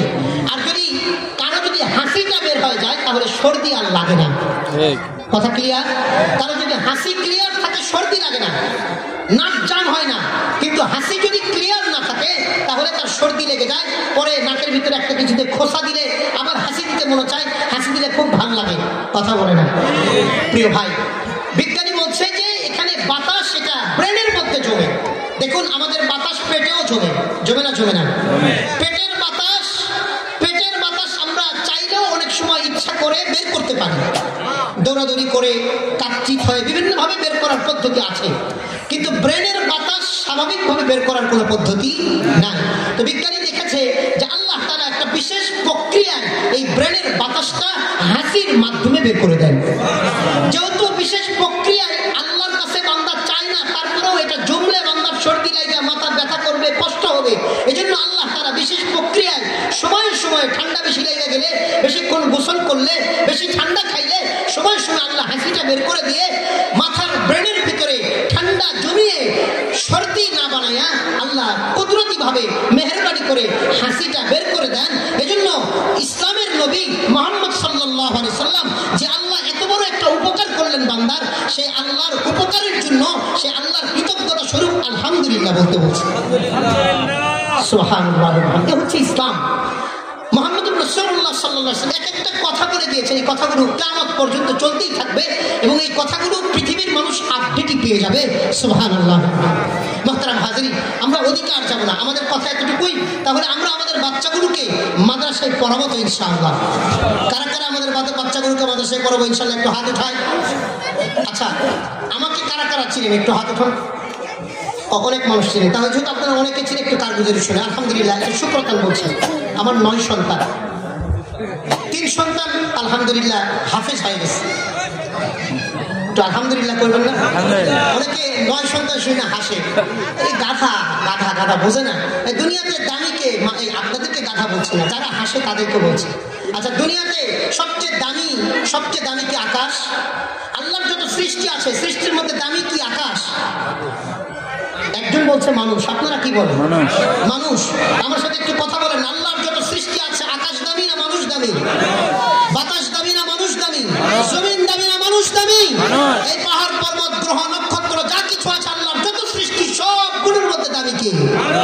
আল্লাহ কোরআনে সূরাত বনী ইসরাঈলের 80 নম্বর আয়াতে 70 নম্বর আয়াতে আল্লাহ বলছেন লাকাদ কাররামনা বনী আদম, আমি বনী আদমকে সৃষ্টির মধ্যে শ্রেষ্ঠত্ব দান করে তৈরি করেছি। সুবহানাল্লাহ। ও প্রিয় ভাই, যদি মানুষ সৃষ্টির মধ্যে শ্রেষ্ঠ হয়, মানুষ যদি দামি হয়, মানুষের মধ্যে আছে ইমানদার আর বেঈমান, আল্লাহর কাছে ইমানদার দামি না বেঈমান দামি? মনে রাখবেন, মানুষ যদি সৃষ্টির মধ্যে শ্রেষ্ঠ হয়, তাহলে যে ঘরের মধ্যে মানুষ বেশি থাকবে সেই ঘরও আল্লাহর কাছে সকল ঘরের চেয়ে শ্রেষ্ঠ। ক্লিয়ার? মানুষ, প্রিয় ভাই, ঘরের মধ্যে সন্তান বাড়ান, সন্তান বাড়ান, সন্তান বাড়ান। আমি বারবার বলছি সন্তান বাড়ান। আমার জুমার মসজিদে আমি বারবার বলি সন্তান বেশি করে নেন। আপনার সন্তান আপনার দুনিয়ার জন্য, দুনিয়ার শেষ জীবনের নিরাপত্তার কারণ হবে।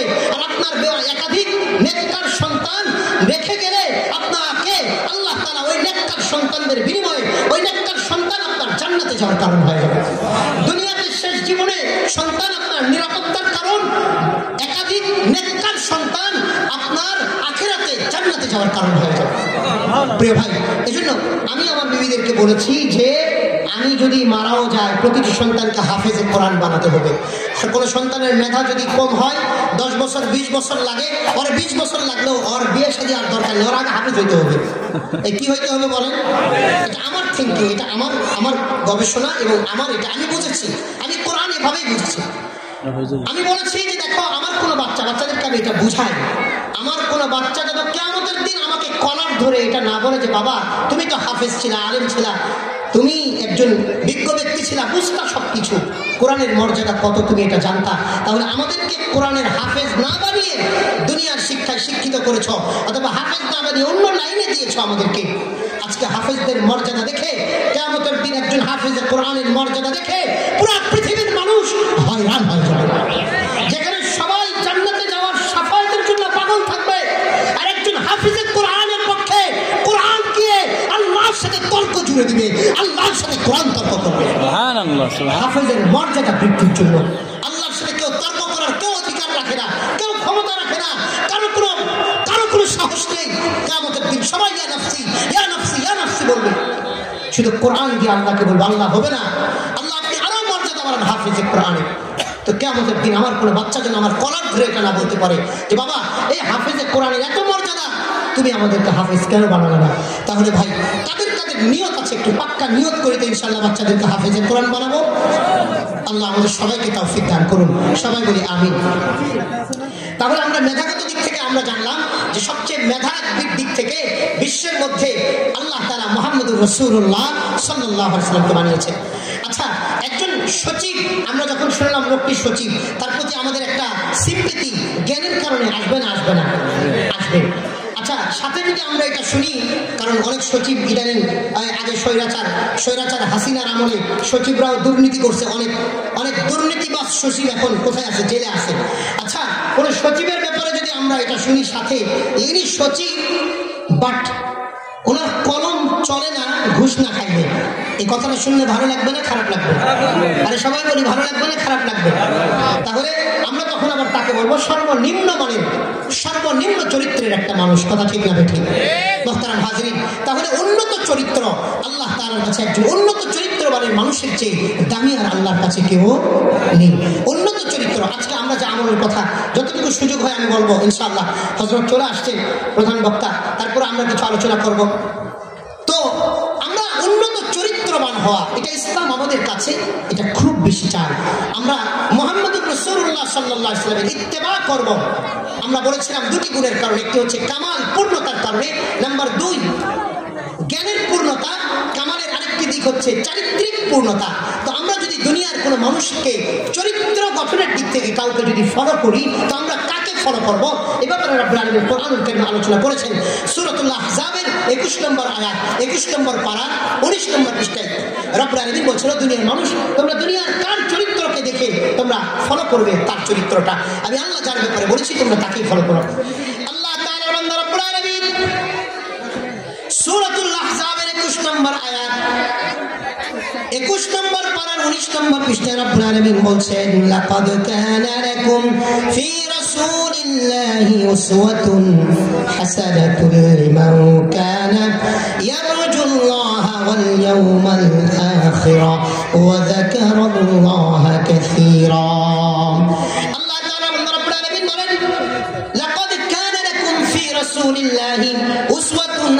বান্দারা, আমি আল্লাহ তোমাদের জন্য মুহাম্মদুর রাসূলুল্লাহ সাল্লাল্লাহু আলাইহি ওয়াসাল্লামের মাঝে তোমাদের জন্য আমি আল্লাহ উত্তম চরিত্রের নমুনা রেখে দিয়েছি।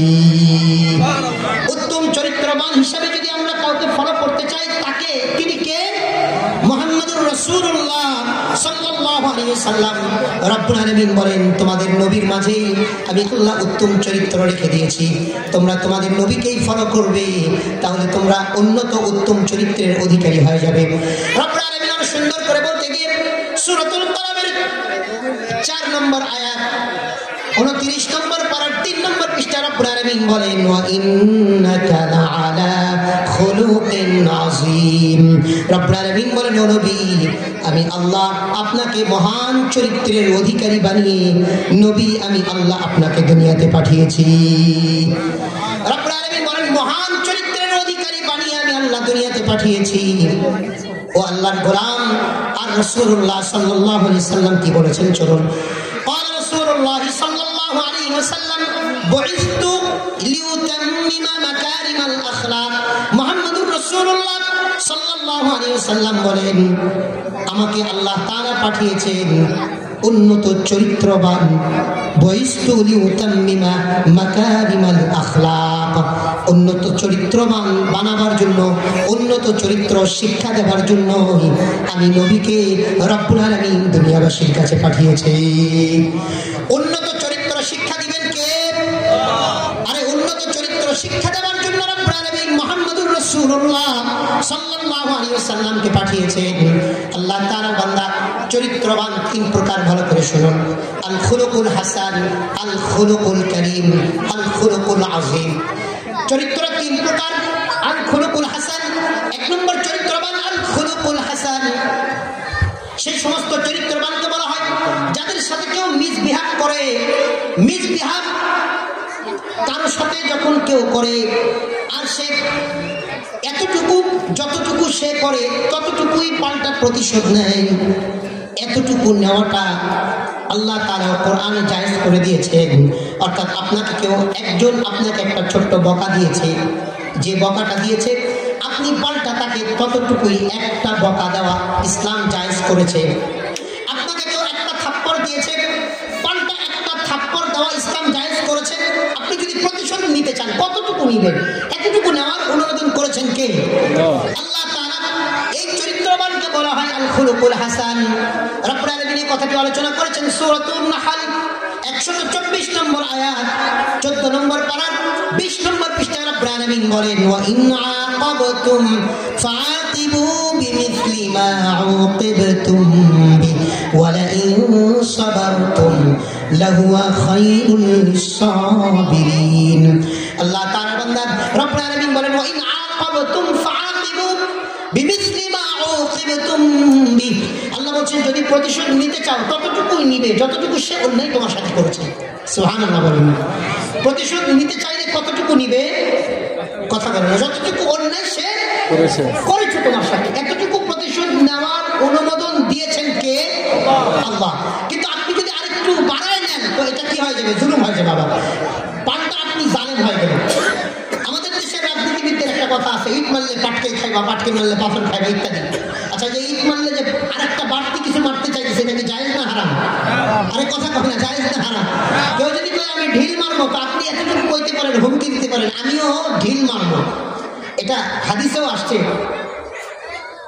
উমাইয়া ইবনে খালফ একবার রাসূলুল্লাহ সাল্লাল্লাহু আলাইহি সাল্লামকে মক্কা নগরীতে দেখলেন। উমাইয়া ইবনে খালফ ওই সময় ঘোড়ার একটু খেদমত করছিলেন। রাসূলুল্লাহ সাল্লাল্লাহু আলাইহি সাল্লামকে বলছেন যে মুহাম্মদ, এই ঘোড়ার পিঠের উপর সাওয়ার হয়ে তোমার আমি হত্যা করব। নাউযুবিল্লাহ বলেন না। রাসূলুল্লাহ সাল্লাল্লাহু আলাইহি সাল্লাম বেশি আর কিছু বলেন না, বলছেন উমাইয়া শোনো, আমিও তোমার হত্যা করব।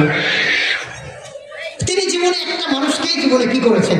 তার পুরো জিন্দেগিতে একটা মানুষকে হুমকি দিয়েছেন আর হত্যার ব্যাপারে একটা তীর নিক্ষেপ করেছিলেন। তবে তীরটা পরিপূর্ণ তার গর্দানে লাগে নাই, গর্দানের একটু পাশ ঘেঁষা চলে গেছে বদরের যুদ্ধে।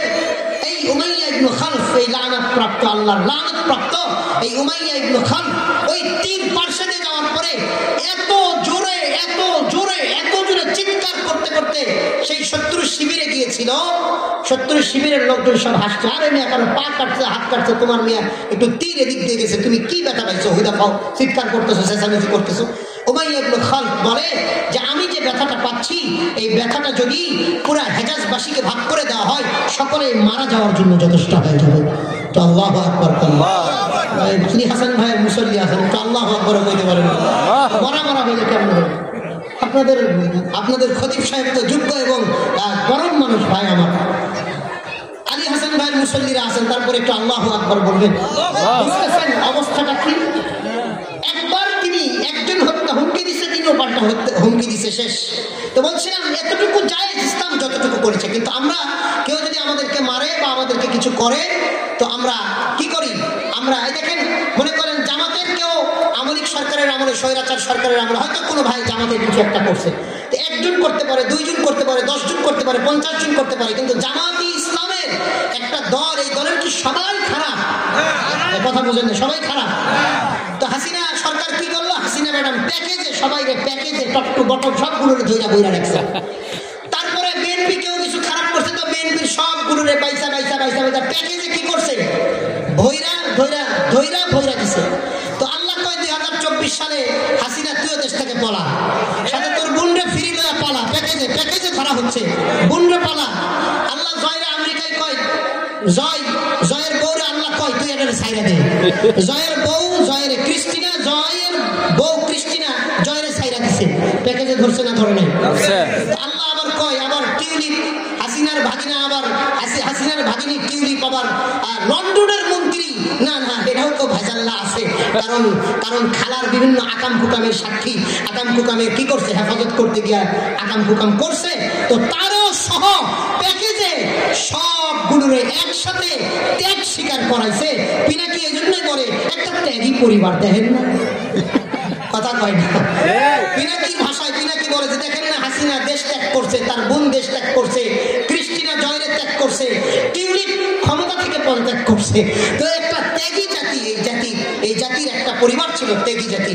আল্লাহ তাআলা এই জাতির আর কাউকে এই দেশে আইনা মৃত্যুও না দেন, অন্য যে দেশে আছে সেই দেশে মহিলা টইরা গিয়ে সেখানে কিছু হোক, এই দেশে আমাদের আর এই ত্যাগী জাতির দরকার নাই। কথা ঠিক না বেঠে? আমরা বলছিলাম আপনি যদি প্যাকেজে কাউকে ধরেন, 16 বছর বিডিআর, আজকে প্রায় 150 বিডিআর অন্যায় করে নাই, তারা 150 বিডিআরকে আজকে 16 বছর পরে তাদের কোনো অপরাধ নেই, তাদেরকে ছেড়ে দেওয়া হলো। এই 16টা বছর তাদের জিন্দেগি থেকে আপনি নিয়ে দিয়েছেন। ওই পরিবার আল্লাহ তাআলা আপনাদেরকে কি ছেড়ে দিয়ে কথা বলবে নাকি? আল্লাহ জালেমদেরকে ছাড় দেন কিন্তু ছেড়ে দেন না।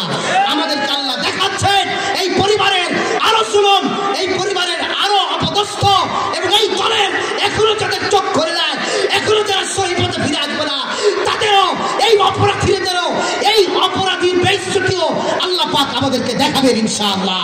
কথা ঠিক না? কারণ আমাদের সমাজের মানুষ অন্যায় করছে 1 টাকার, এরা মানুষের উপরে জুলুম করছে 1 লাখ টাকা। কথা ঠিক না বেঠিক? এটা ইসলাম জায়েজ করে নাই। আমি এই কথাটা বোঝাবার জন্য বলছি। আল্লাহ বলছেন ওয়া ইন আকাবাতুম ফাআকিবু বিমিসলি মা আকিবতুম বি, যতটুকু অন্যায় ততটুকু প্রতিশোধ দেওয়ার অনুমোদন দিয়েছেন কে? আল্লাহ। তবে আল্লাহ তারপরে আরেকটা কথা বলেছেন, ওয়ালা ইন সাবারতুম, যদি তুমি ধৈর্য ধারণ করো, প্রতিশোধ না নিয়ে সবর করো, লাহুয়া খায়রুল লিসাবিরিন, সবরকারীদের জন্য এটাই অধিক উত্তম। সুবহানাল্লাহ। আল্লাহ তাআলার বান্দা আল খুলুকুল হাসান, আখলাক 3 প্রকার, আল খুলুকুল হাসান 2 নম্বর, আল খুলুকুল কারীম 3 নম্বর, আল খুলুকুল আযীম 1 নম্বর গেল আল খুলুকুল হাসান। আল খুলুকুল হাসান সেই সমস্ত চরিত্রবানকে বলা হয় যাদের সাথে কেউ মিসবিহেভ করে, 1 নম্বর তারা প্রতিশোধ নেন না, 2 নম্বর আল খুলুকুল কারীম ওই সমস্ত চরিত্রবানকে বলা হয় যে সমস্ত চরিত্রবানের সাথে কেউ মিসবিহেভ করে, খারাপ আচরণ করে। 1 নম্বর তারা প্রতিশোধ নেন না, 2 নম্বর তারা তাদেরকে ক্ষমা করে দেয়। এই চরিত্রবানকে বলা হয় আল খুলুকুল কারীম। হযরত জাফর তাইয়ার রাদিয়াল্লাহু তাআলা আনহু মুহাম্মদুর রাসূলুল্লাহ সাল্লাল্লাহু আলাইহি ওয়াসাল্লাম, আরে বলেন না সাল্লাল্লাহু আলাইহি ওয়াসাল্লাম, তার চাচা চাচাতো ভাই হযরত আলী রাদিয়াল্লাহু তাআলা আনহুর আপন ভাই হযরত জাফর তাইয়ার রাদিয়াল্লাহু তাআলা আনহু খেতে বসেছেন মেহমান নিয়ে। খাবার পরিবেশন করছে তার গোলাম। খাবার পরিবেশন করতে করতে হঠাৎ করে এক বাটি গরম ঝোলওয়ালা তরকারির বাটি রাখতে গিয়ে হযরতে জাফর তাইয়ারের কোলের মধ্যে বাটিটা পড়ে যায়। গরম ঝোলওয়ালা তরকারির বাটি কোলের মধ্যে পড়ে গেলে কেমনটা কষ্ট লাগে। কষ্ট লেগেছে, মেজাজ খারাপ হয়েছে। সাথে আমার মেহমান ছিলেন হযরত জাফর তাইয়ার রাদিয়াল্লাহু তাআলা আনহু গোলামের দিকে চোখ বড় বড় করে তাকায়, বুঝাইতে চাই গোলাম করলিটা কি, কিন্তু গোলাম ছিল হাফেজে কোরআন। গোলাম ছিল কি বলেন? আরে যারা বলেন গোলাম ছিল কি? গোলাম ছিল হাফেজে কোরআন।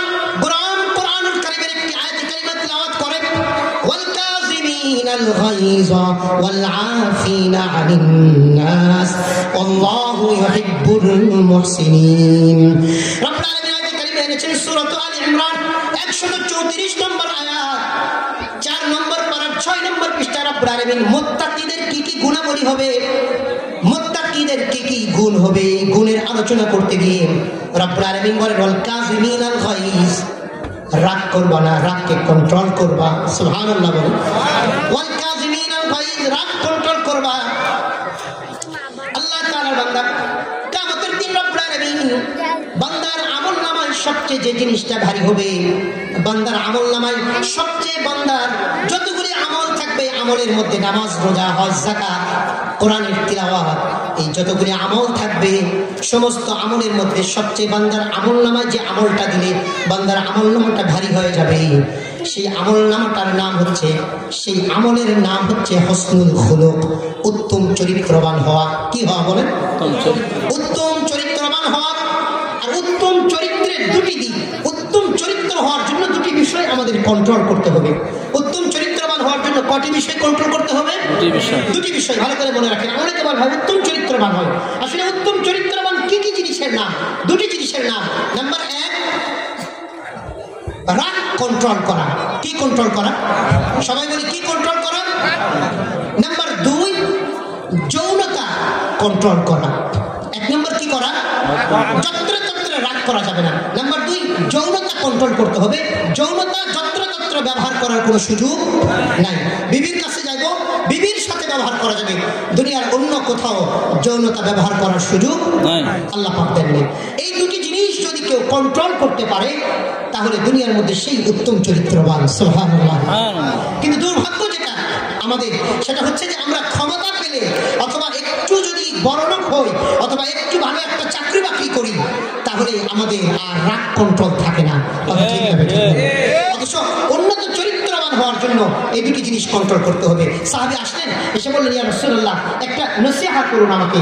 রাসূল আরবি নসিহা করতেন তার চেহারা দেখে, তার আমল দেখে, তার অবস্থা বুঝে, তার মাঝে কি কমতি আছে। রাসূল আরবি সাল্লাল্লাহু আলাইহি ওয়াসাল্লাম বললেন লা তাগদাব, রাগ করো না। কি করো না? রাগ করো না। আরে জোরে বলেন না, কি করো না? রাগ করো না। রাগ করো না। একটু পরে আবার বললেন ইয়া রাসূলুল্লাহ, আমাকে আরেকটু নসিহা করুন। তিনি বললেন লা তাগদাব, রাগ করো না। তৃতীয়বার আবারও বললেন, তিনি চিন্তা করলেন যদি অন্য আরেকটা নসিহা করে, এটা তো বুঝলাম। তো আবার রাসূল বললেন লা তাগদাব, রাগ করো না। সাহাবী মনে করলেন চতুর্থবার আবারও জিজ্ঞাসা করুন, হয়তো অন্য কোনো আরেকটা যদি বলে। রাসূল আরবি সাল্লাল্লাহু আলাইহি ওয়াসাল্লামের কাছে চতুর্থবার বললেন ইয়া রাসূলুল্লাহ, একটা নসিহা করুন। তিনি বললেন লা তাগদাব ওয়ালাকাল জান্নাহ। সুবহানাল্লাহ। রাগ করো না, এর বিনিময়ে আল্লাহ তোমার জান্নাত দান করবে। জোরে বলেন না সুবহানাল্লাহ। রাগ করো না, এর বিনিময়ে আল্লাহ তোমাকে কি করবেন? তোমাকে জান্নাত দিবেন। তাহলে রাগ যত্রতত্র করা যাবে না। হ্যাঁ, আপনার গণ্ডির ভিতরে আপনি কি করলেন? আপনি আপনার বিবির কাছে, বিবি একটা একেবারে শরীরী অপরাধ করেছে, তার সাথে কিছু রাগ করে তাকে সংশোধনের চেষ্টা করলেন। একটা বিবি শরীরী অপরাধ বলছি, বিবি বেপরদায় ঘর থেকে বের হয়ে গেছে, তখন রাগ করেন আপনি। বিবি এগুলোর শরীরী অপরাধের কারণে আমরা মেজরিটি রাগ করি না। রাগ করি তরকারিতে নুন হয়নি, লবণ হয়নি, এই জন্য। কথা বলে না। স্ত্রীটা একটু আস্তে করে করছে, ভাঁজটা রয়ে গেছে, এই জন্য রাগ করি। কিন্তু এগুলোর জন্য রাগ করার কোনো সুযোগ নেই, কারণ বউ আমার তরকারি রান্নার জন্য আসে নাই, আমার বউ আমার কাপড় ইস্ত্রি করার জন্য আসে নাই, আমার জীবনকে ইস্ত্রি করার জন্য এসেছে। কথা বুঝাইতে পেরেছে? বিবি আল্লাহ তাআলা স্বামীর জন্য দিয়েছেন জীবন স্ত্রীর জন্য, কাপড় টাপড় স্ত্রীর জন্য নয়। এটা আলাদা কথা, মা বোনদের আলোচনা আর এক সময় যদি সুযোগ হয় করবো ইনশাআল্লাহ। তো বলছি যে আমাদের রাগ অন্যায়ভাবে করা যাবে না, যদি জেনুইন হয় আমরা রাগ করতে পারি, যত্র তত্র নয়। হাসিনা 16 বছর পর্যন্ত যার তার লগে রাগ করছে, ওই প্যাকেজে জামাতরে ঢুকাইছে, প্যাকেজে বিএনপিরে ধরছে, প্যাকেজে হের মন্ত্রী এমপিরেও ধরে। শেষ পর্যন্ত আপনার ঢাকা ইউনিভার্সিটির ছেলেরা যখন বললো যে না তুই রাজাকার, তুই কে আমি কে, রাজাকার রাজাকার, পরে সে বলে সব রাজাকার। সে আগেই বলেছে রাজাকার, এরা রাজাকারের বাচ্চা, কোটা মুক্তিযোদ্ধার বাচ্চারা পাবে না, রাজাকারের বাচ্চারা পাবে। তো আল্লাহ তাআলা সে মনে করছে রাগ সব জায়গায় দেখালে হবে, কিন্তু মৌচাকে যে ঢিল মারতে নাই এটা সে বোঝে নাই। কথা ঠিক না ঠিক? তিনি বলেছেন 14 বা 15 জুলাই, 19 জুলাই উত্তপ্ত দেশ, 21 জুলাই আমার মসজিদ ছিল সাভারে, এখন নামাজ পড়াই আশুলিয়াতে, কারণ টঙ্গী মানুষ আমার পছন্দ করে না। 6 বছরের 9 মসজিদ পাল্টাইছি, তো এই জন্য মানুষ আমার পছন্দ করে না। তো ওই আশুলিয়ায় গেছি, ওখানে ওই যেখানে একবারে পোলাপানগুলোরে আহারে, আমার ইমাম সাহেব নিজে দেখছে যে হুজুর আমরা বিকালে, আমরা নিজে স্বয়ং দেখছি বিকালে যখন আমরা মিছিল নিয়ে বের হয়েছি, আনন্দ মিছিল, হাসিনা চলে গেছে, তখন আমরা দেখলাম আমাদেরকে গুলি করতেছে এক সাইড দিয়ে, আর এক সাইড দিয়ে ওই ভ্যানের মধ্যে লাশগুলো নিয়ে ওই লাশগুলোকে আগুন জ্বালায় দিচ্ছে। আমাদের মসজিদের ইমাম মুয়াজ্জিন নিজে ওখানে দাঁড়িয়ে থেকে দেখছে। তো আমার মসজিদ একেবারে ওই পাইপলাইনের ওই জায়গাটার সাথে লাগানো, আপনার ইউনিক বলে মেন রোডের পাশে। 21 জুলাই আমি বলেছিলাম একটা কথা, যে সরকার, আপনি প্রধানমন্ত্রী, আপনি আপনার ক্যাবিনেট এমপি মন্ত্রী তো অধিকাংশ অনেকেই ঢাকা ইউনিভার্সিটির ছাত্র, আপনি জানেন না ঢাকা ইউনিভার্সিটির ছেলেদের সাথে লাগতে নাই? আপনার তো উচিত ছিল এই বাচ্চাগুলোর সাথে একটা চা চক্রে বসার, একটা গোল টেবিলে সাইড লাইনে বসে তাদের সাথে একটু সময় দেওয়া, আপনি যদি নাই চাইতেন একটু কালক্ষেপণ করার। কিন্তু আমার মনে হয় না যে এই বাচ্চাগুলো তাদের শান্ত হবে, আমার মনে হয় না আপনারা আবার থাকতে পারবেন। এটা আমি 21 জুলাই আমার মসজিদে বলেছি। তারপরে 27 জুলাই যখন আবার জুমা আসলো, বা 28 জুলাই, তখন ওই বৃহস্পতিবার রাতে আমার মসজিদে যে সাইফুল ইসলাম সাভারের এমপি আমার সেক্রেটারিরে ফোন দেওয়া কইছে, আপনাদের খতিব সাহেব অনেক গরম গরম কথা বলে, হুজুরে বলল সরকারের যে বিরুদ্ধে যেন কোনো কথা না বলে। আমার সেক্রেটারি আমারে ফোন দেয়া কাকতি বিনতি, হুজুর আপনারা তো বলতেও পারি না, হুজুর একটু মেহরবানি করে সরকারের বিরুদ্ধে। আমি বললাম ঠিক আছে বাবারে, আপনার যত এত ভয়, আপনি সরকারের লোকজন, তো কালকে বাংলা খুতবাটা আপনি দিয়েন, বাংলা বয়ান আধা ঘন্টা 40 মিনিট আপনি কইরেন, আরবি খুতবাটা আমি কইরা নামাজটা শেষ করে দিবনি। কারণ আমি কথা বললে আমি হাসিনাকে, খালেদাকে, এটাকে সেটাকে আমি কাউরে সামনে দেখি না, খালি দেখি আমার আল্লাহ, খালি দেখি কারে, আমার আল্লাহরে দেখি। আল্লাহ কই বাড়াবাড়ি করবি না, তোরে আমি শেষ করে ফেলবো, এই জন্য আমি খালি আল্লাহর কথা করার চেষ্টা করি, আল্লাহর দালালি করি। আপনারা যেমন আওয়ামী লীগের দালালি করেন, আরে বড় আমার আল্লাহর দালালি করে, আরে বড় আমার রাসূলের দালালি করে। কথা ঠিক না বেঠিক? আপনাদের দালালি ততদিন চলবে যতদিন আপনাদের টাকা দেওয়া ঠিক থাকবে, পদ পদবি দেওয়া ঠিক থাকবে। আর আমাদের দালালি ততদিন চলবে যতদিন ঈমান নিয়ে মৃত্যুটা বরণ করব, যতদিন আল্লাহর জান্নাতে আল্লাহর কাছে না যাব, ততদিন আল্লাহ এবং রাসূলের দ্বীন ইসলামের দালালি আমাদের চলতেই থাকবে, চলতেই থাকবে, চলতেই থাকবে ইনশাআল্লাহ। যে দল আসুক, যে দল আসুক, আমাদের দালালি, আল্লাহ আল্লাহ রাসূলের দালালি আমাদের কোনোদিনও বন্ধ হবে না ইনশাআল্লাহ। কথা ঠিক না ঠিক? মুহতারাম হাজিরিন, জালেমদেরকে আল্লাহ কখনো ক্ষমা করবেন না, আমরা সেদিকে যাব না। চরিত্র, উন্নত চরিত্রের দুটি দিক, একটি হচ্ছে যৌনতাকে কন্ট্রোল করা, নাম্বার 2 রাগকে কন্ট্রোল করা। আমরা এই দুটি জিনিস যদি কন্ট্রোল করতে পারি, তাহলে আল্লাহ পাক আমাদেরকে উন্নত চরিত্র দান করবেন, চেষ্টা করব তো ইনশাআল্লাহ। আল্লাহর গোলাম রব্বুল আলামিন বলছেন, ওয়াল কাযিমিনাল গায়জ ওয়াল আফিনা আনিন নাস আল্লাহু ইউহিব্বুল মুহসিনিন। হযরত জাফর তাইয়ার রাদিয়াল্লাহু তাআলা আনহু কোলের মধ্যে গরম তরকারিওয়ালা, ঝোলওয়ালা তরকারির বাটি পড়ে যাওয়ার পরে একটু চোখ বড় করে তাকাই খাদেমের দিকে, গোলামের দিকে চোখ বড় বড় করে তাকাই। গোলাম ছিল হাফিজে কোরআন, গোলাম তখন কোরআনুল কারীমের আয়াতে কারিমা তিলাওয়াত শুরু করছে, ওয়াল কাযিমিনাল গায়জ, ওয়াল কাযিমিনাল গায়জ। গোলাম বুঝাইতে চায়, ও মালিক, আপনি যেমন আমার মালিক, আপনারও একজন মালিক আছেন কে? ও মালিক, আপনি যেমন আমার মালিক, আপনারও একজন মালিক আছেন আল্লাহ। ও মালিক, আমার একটা অন্যায়ের কারণে আপনার যেমন রাগ উঠেছে, আপনার মালিক আপনাকে বলেছেন, ও বান্দা তোমার রাগ উঠলে রাগ দেখায় না, রাগকে কন্ট্রোল করো। ওয়াল কাযিমিনাল গায়জ, মুত্তাকিনা রাগকে কন্ট্রোল করবে। আনহু আল্লাহর কোরআনের কথা শোনার পরে মাথাটা নিচু করে দিলেন, আর রাগ দেখালেন না, চোখ বড় বড় করে তাকালেন না। গোলাম চিন্তা করলাম, এই অপরাধের প্রতিশোধ যদি আবার অন্য সময় নেয়, হয় না আমাদের পোলাপান একটা অন্যায় করছে, পোলারে বুঝাইছেন, বাবা রে রাগটাগ করিস না, দুষ্টামি বেশি করিস না বাবা, মেহমান আসতেছে বাবা, তোরা দুষ্টামি করিস না। প্রদর্শনী থাকলে তোমরা এখানে এসে বসো, কথা বলো না, কথা বলা যাবে না, চুপচাপ থাকবা। তো পোলাপান মেহমান আসছে, এমন দুষ্টামি শুরু করছে, পোলাপান কিন্তু মেহমান আসতে আরো দুষ্টামি বাইরে যায়। তো বাপে এক সাইডে পাইয়া দাঁত কিরমির কইরা চোখটা বড় করে কয়, খালি মেহমান যায় এলো প্রিয় তোর যে কি যে শেষানিটা শেষা মরে বাবরে, বরিশাল হলে কইব খেসানিটা খেসা মরে, ময়মনসিংহ হলে কইব যে কুট্টা অ্যালবাম। এই যে আমরা যে রাগটা দেখাই যে এখন কিছু কইতাছি না, মেহমান গেলে পরে কুট্টা অ্যালবাম, এই যে একটা রাগ। তো ওই গোলাম তো শিক্ষিত, গোলাম পরে চিন্তা করে ওস্তাদ যদি আবার আমার মালিক যদি আবার পরে রাগ দেখায়, তো গোলাম আরেকটু সামনে বাড়ায় পড়ে, ওয়াল্লাফিনা আনিন নাস। ও মালিক আপনি তো এখন রাগকে কন্ট্রোল করলেন, ও মালিক আপনি আমার মালিক, আপনার একজন মালিক আছেন আল্লাহ, আপনার মালিক বলেন, ও গোলাম ও বান্দা মানুষকে ক্ষমা করে দে, মানুষকে ক্ষমা কর। ওয়াল আফিনা আনিন নাস, মুত্তাকিদের একটা বিশেষ গুণ হবে, তারা মানুষকে ক্ষমা করবে। মানুষকে কি করবে? কথা বলে না, কি করবে? হযরত জাফর তাইয়ার রাদিয়াল্লাহু তাআলা মুস্কি হেসে দিয়া বললেন, যা যা তোরে ক্ষমা করে দিলাম। এই চরিত্রবানকে বলা হয় আল খুলুকুল কারীম, অর্থাৎ কেউ যদি কারোর সাথে অন্যায় আচরণ করে, নাম্বার 2, 1 নম্বর অন্যায় আচরণের তিনি প্রতিশোধ নেন না, 2 নম্বর তিনি ক্ষমা করে দেন। এই চরিত্রবানকে বলা হয় আল খুলুকুল কারীম। 3 নম্বর চরিত্রবান আল খুলুকুল আযীম, মহান চরিত্রের অধিকারী। রব্বুল আলামিন নবীর ব্যাপারে বলেছেন, ওয়া ইন্নাকা লাআলা খুলুকিন আযীম। ও নবী আমি আল্লাহ আপনাকে মহান চরিত্রের অধিকারী বানিয়ে নবী আমি আল্লাহ আপনাকে দুনিয়াতে পাঠিয়েছি। 3 নম্বর চরিত্রবান আল খুলুকুল আযীম, মহান চরিত্রবান কাকে বলা হয়? কোন ব্যক্তি যদি তার সাথে কেউ অন্যায় আচরণ করে, মিসবিহেভ করে, 1 নম্বর তিনি প্রতিশোধ নেন না, 2 নম্বর তিনি ক্ষমা করে দেন, 3 নম্বর শুধু ক্ষমা করেই দিয়ে ক্ষান্ত হন না, 3 নম্বর তিনি তাকে পুরস্কৃত করেন। সুবহানাল্লাহ ওয়া বিহামদিহি। একজন আলেমের কাছে এক সাধারণ ব্যক্তি এসে বলছে, হুজুর আমি আল্লাহর ওলি দেখতে চাই। আল্লাহর ওলি?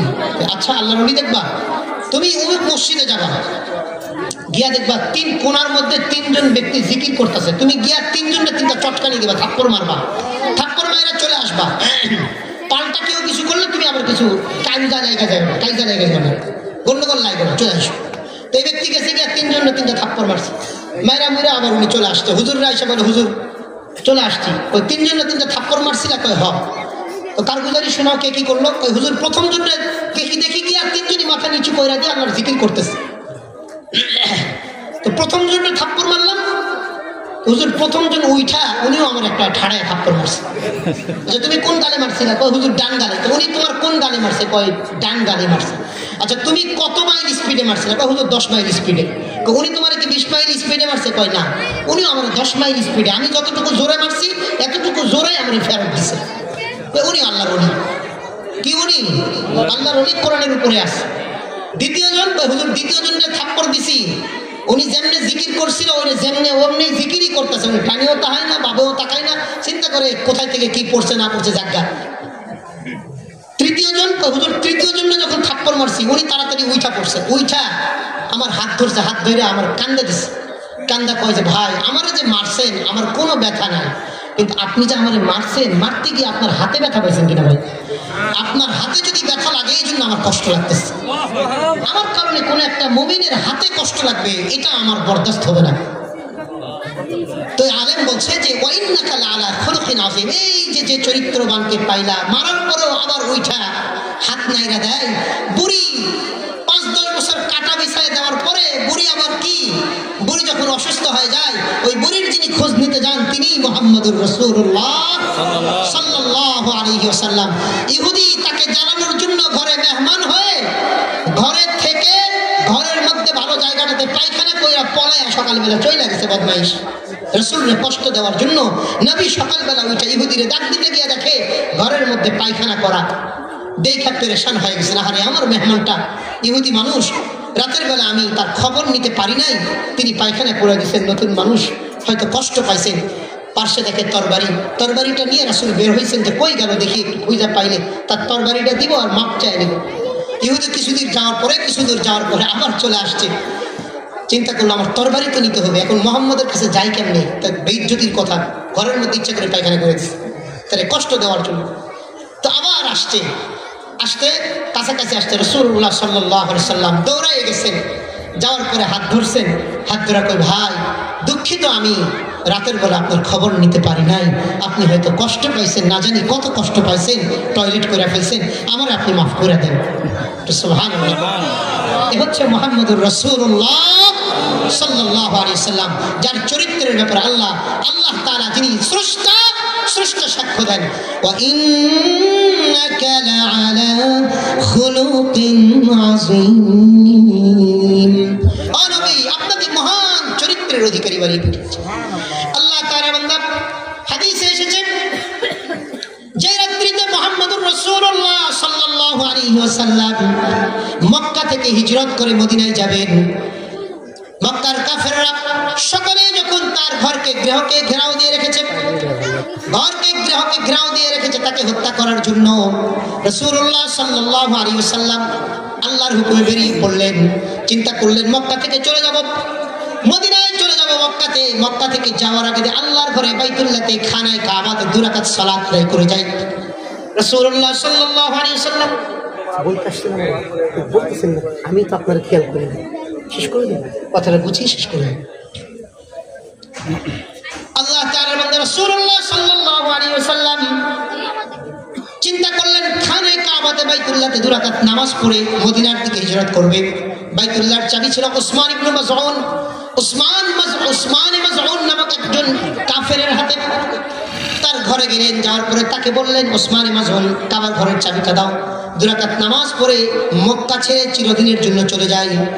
উসমান মাজউন বলে, মুহাম্মদ তুমি আমাদের লাত উজ্জার বিরুদ্ধে কথা বলো, দেবদেবীর বিরুদ্ধে কথা বলো, আমি তোমাকে মক্কার ঘরের চাবি দিতে পারি না, যাও চলে যাও। বারবার অনুরোধ করার পরে যখন চাবি দিল না, রাসূল আরবি সাল্লাল্লাহু আলাইহি সাল্লাম বললেন, উসমান মাজউন শুনে নাও, আমি দেখতে পাচ্ছি সেদিন বেশি দূরে নয়, তুমি আমার জায়গায় অপরাধীর বেশে দাঁড়িয়ে থাকবা, তোমার ওই জায়গাতে আমি নবী কাবা ঘরের চাবি নিয়ে দাঁড়িয়ে থাকবো। মুহাম্মদুর রাসূলুল্লাহ সাল্লাল্লাহু আলাইহি সাল্লামের এই বাণীটিকে আল্লাহ তাআলা কবুল করতে বেশি সময় নেন নাই। 8 বছর পরে ফাতহে মক্কার দিন, মক্কা বিজয় হলো। রাসূলুল্লাহ সাল্লাল্লাহু আলাইহি সাল্লাম খানায় কাবা খুললেন, 360টি মূর্তি ভাঙলেন। ভাঙার পরে 2 রাকাত নামাজ আদায় করলেন। 2 রাকাত সালাতুশ শুকর আদায় করার পরে বের হলেন। মক্কার ঘরের চাবি তার হাতে। অনেক সাহাবায়ে কেরাম চিন্তা করছেন হয়তো আজকে থেকে ইসলামের বিজয় হলো, ইসলাম আসার পরে রাসূলুল্লাহ সাল্লাল্লাহু আলাইহি সাল্লাম হয়তো আমাদের কারো হাতে মক্কা ঘরের চাবিটা দিবেন, কিয়ামত পর্যন্ত তাদের বংশ পরম্পরায় তারা এই চাবিকে বহন করে নিয়ে বেড়াবে।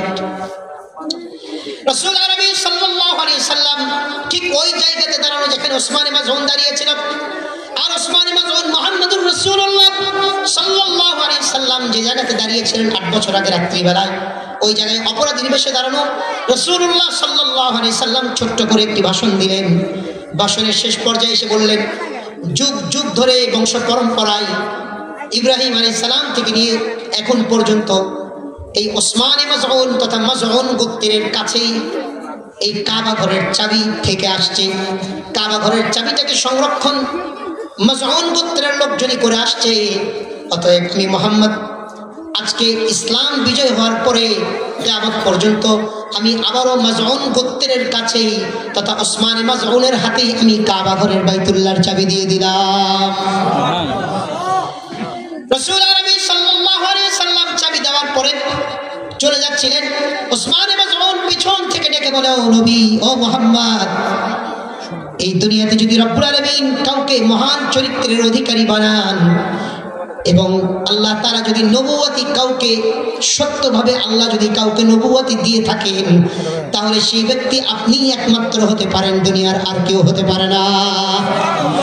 আপনার হাত দিন, ওসমান মাযউন হাতে হাত রেখে কালিমা শাহাদা পড়লেন, আশহাদু আল্লাহ ইলাহা ইল্লাল্লাহু ওয়া আশহাদু আন্না মুহাম্মাদান আবদুহু ওয়া রাসূলুহু। এমন মহান চরিত্রবানকেই বলা হয় যে কেউ তার সাথে খারাপ ব্যবহার করে নাম্বার 1 প্রতিশোধ নেন না, নাম্বার 2 ক্ষমা করেন, নাম্বার 3 পুরস্কারে পুরস্কৃত করেন। এমন চরিত্রবানকে বলা হয় মহান চরিত্রের অধিকারী। যেই মহান চরিত্রের অধিকারী রব্বুল আলামিন মুহাম্মদুর রাসূলুল্লাহ সাল্লাল্লাহু আলাইহি সাল্লামকে দান করেছিলেন। ও প্রিয় ভাই, আমরা আমাদের চরিত্রকে সংশোধন করার চেষ্টা করব তো ইনশাআল্লাহ। আমরা বলেছিলাম ছোট্ট করে আবারও বলে শেষ করে দেই, কথা আমার শেষ। কিয়ামতের দিন কেউ যদি দ্রুত শাফাআত পেতে চায়, রাসূলের কাছাকাছি কিয়ামতের ময়দানে থাকতে চায়, সে যেন দুনিয়াতে দরুদ শরীফ বেশি করে। কিয়ামতের দিন আল্লাহ তাআলা বান্দার আমলনামা দেখে, আমলনামা খোলার পরে আল্লাহ বান্দার আমলনামায় যে আমল দেখে, নামাজ রোজা হজ যাকাত অনেক আমল দেখে, যে আমল দেখে আল্লাহ সবচেয়ে বান্দার আমলনামায় যে আমল দেখে আল্লাহ সবচেয়ে খুশি হবে সে আমলের নাম হচ্ছে ইস্তেগফার। ইস্তেগফার বান্দার আমলনামায় দেখে আল্লাহ সবচেয়ে বেশি খুশি হয়ে যাবে। নাম্বার 3, কিয়ামতের দিন আল্লাহ সবচেয়ে বেশি পুরস্কার দিবেন সবরকারীদের। ইন্নামা ইউওয়াফাস সাবিরুন আজরাহুম বিগাইরি হিসাব। আল্লাহ তাআলা কিয়ামতের দিন সর্বোচ্চ মর্যাদার উচ্চ আসনে সমাসীন করবেন হাফেজে কোরআন হক্কানি আলেম, হাফেজে কোরআন হক্কানি আলেম। আর কিয়ামতের দিন আল্লাহ তাআলা যার আমলনামার নেকির পাল্লাটা যে আমল পড়লে ভারী হয়ে যাবে সেই আমলের নাম হচ্ছে হুসনুল খুলুক, উত্তম চরিত্রবান। আর আল্লাহ কোরআনে বলছেন ফাআম্মা মান সাকুলাত মাওয়াজিনু ফাহুয়া ফি ঈশাতির রাদিয়া। যার আমলের নেকির পাল্লাটা ভারী হয়ে যাবে আমি আল্লাহ তার ঠিকানা জান্নাতে বানিয়ে দিব। আল্লাহ কিয়ামতের দিন বান্দার অনেক আমল দেখবে, নামাজ নেকির পাল্লায় দেওয়া হবে, রোজা দেওয়া হবে, হজ দেওয়া হবে, যাকাত দেওয়া হবে, ভারী হয় না। আমলের নেকির পাল্লাটা ভারী হয় না বেশি, কিন্তু যখন উত্তম চরিত্রবান কি মানুষকে দেখলে একটু মুস্কি হেসে দেয়, মানুষের দুঃখে দুঃখী হয়, মানুষের সুখে সুখী হয়, মানুষের সাথে সম্মানের সাথে আচরণ করে, মানুষকে সর্বোচ্চ প্রায়োরিটি দেয়, মানুষকে ভালোবাসার সম্মান করে, আলেমদেরকে সম্মান করে, শ্রদ্ধাবোধ করে, হাফেজদেরকে সর্বোচ্চ সম্মান করে, মুরব্বীদেরকে তাজিম করে, ছোটদেরকে স্নেহ করে, যে মানুষটা মানুষের প্রতি যার সবচেয়ে বেশি ভালোবাসা, মানুষকে কখনো মানুষের অকল্যাণে কখনো যারা পরিমাণও চিন্তা করে না, মানুষের ক্ষতি হোক অন্য কেউ ক্ষতি হোক নিজে কখনো এই চিন্তা মাথায় আনে না, বরঞ্চ পারলে মানুষের উপকার করার চেষ্টা করে, এই মানুষটাকে বলা হয় উত্তম চরিত্রবান। এই উত্তম চরিত্রের এই আমলটা বান্দার আমল নামায় যখনই দেওয়া হবে তার আমলের নেকির পাল্লাটা ভারী হয়ে যাবে আর আল্লাহ তাকে সোজা জান্নাতে পৌঁছায় দিবে। তো কারা কারা আমাদের চরিত্রকে উন্নত করবো ইনশাআল্লাহ? মানুষের জন্য কখনো অকল্যাণকর হব না তো ইনশাআল্লাহ। মানুষ সবার জন্য, আমরা ভালোদের জন্য আমরা উপকারী হব তো ইনশাআল্লাহ। আমরা এই মারকাজুল হুফাজ হিফজ মাদ্রাসাকে সার্বিকভাবে সহযোগিতা করব তো ইনশাআল্লাহ, দেখভাল করব তো ইনশাআল্লাহ, বাচ্চা দিব তো ইনশাআল্লাহ। আমার এই ভাই হাফিজ বজদুর রহমান ভাই, আমি যখন শারিক চূড়ায় ছিলাম সেই 2011 সালে আমি আমার হযরত আব্দুল হক সাহেব, বাংলাদেশের যাকে সবচেয়ে বড় হাফিজে কোরআন বলা হয়, সর্বোচ্চ সম্মানিত আমাদের হিফজের মধ্যে হুফাজুল কোরআন ফাউন্ডেশনের চেয়ারম্যান হযরত হাফিজ আব্দুল হক সাহেব হাফিজাহুল্লাহ তাআলা, হযরতের কাছে ফোন দিয়ে বললাম যে হযরত একজন ভালো হাফিজ দেন আমাকে আমার মাদ্রাসার জন্য। সেই 2011 সালে আব্দুল হক সাহেব হুজুরকে আমাকে দিয়েছেন। তো সেখান থেকে সেই 2011 থেকে আমাদের এই টঙ্গীতে আছেন আলহামদুলিল্লাহ ভাই, সুনামের সাথে আছেন আমাদের সম্মানিত মোস্তফা সাহেব, তাদের মসজিদে আন-নূর মসজিদ মাদ্রাসাতেও দীর্ঘদিন প্রায় 2-3 বছর সেখানেও ছিলেন, 4 বছর সেখানেও সুনামের সাথে ছিলেন। সর্বশেষ আলহামদুলিল্লাহ নিজে এই প্রতিষ্ঠানটা গড়েছেন। আমরা প্রতিষ্ঠানের পক্ষ থেকে আমি সকলের কাছে দোয়া চাই, আল্লাহ তাআলা যেন নিজস্ব জায়গারও একটু ব্যবস্থা করে দেন, মাদ্রাসার নিজস্ব একটু জায়গার ব্যবস্থা করে দেন, কোরআন পড়ার বাচ্চারা যেন নিজের জায়গাতে পড়তে পারেন। সবাই দোয়া করবো তো ইনশাআল্লাহ। ইলাহি এই মাদ্রাসার সার্বিক সর্বাঙ্গীন আমরা কল্যাণ কামনা করি। আর যে কথাগুলো বললাম আমাকে আমাদের সবাইকে সহিভাবে বুঝাইবার আমলের তৌফিক দান করুন। সবাই বলি আমিন। এই কালকে ছুটির দিন না ভাই, কালকে ছুটির দিন আমরা যে প্রধান বক্তা মুফতি মুজাম্মিল ফারুক কাসেমি হাফিজাহুল্লাহ, অনেক বড় আলেম, অনেক সুন্দর কোরআন তিলাওয়াত, চমৎকার আলোচক। আমরা না শুনে চলে যাবো? কারা কারা যাবেন তাড়াতাড়ি হাতে দেন। একজন অর্ধেক উঠাইতে লেগে আবার নামাই ফেলে, আর একজন পুরোটাই খারাপ করছে। ভাই আপনি রান্না করলে জানতে পাইলেন, আর বাকিরা যাবেন না তো ইনশাআল্লাহ। এখন আমাদের ভাই এখানে বাচ্চাদেরকে একটা প্রদর্শনী দেখাবেন, প্রদর্শনীর পরে মাদ্রাসা হয়তো কিছু কথা বলবেন, তারপরে ইনশাআল্লাহ আমাদের সম্মানিত ভাই মুজাম্মিল ফারুক কাসেমি হাফিজাহুল্লাহ তিনি আলোচনা করবেন, চমৎকার আলোচনা করবেন। কালকে যেহেতু আমি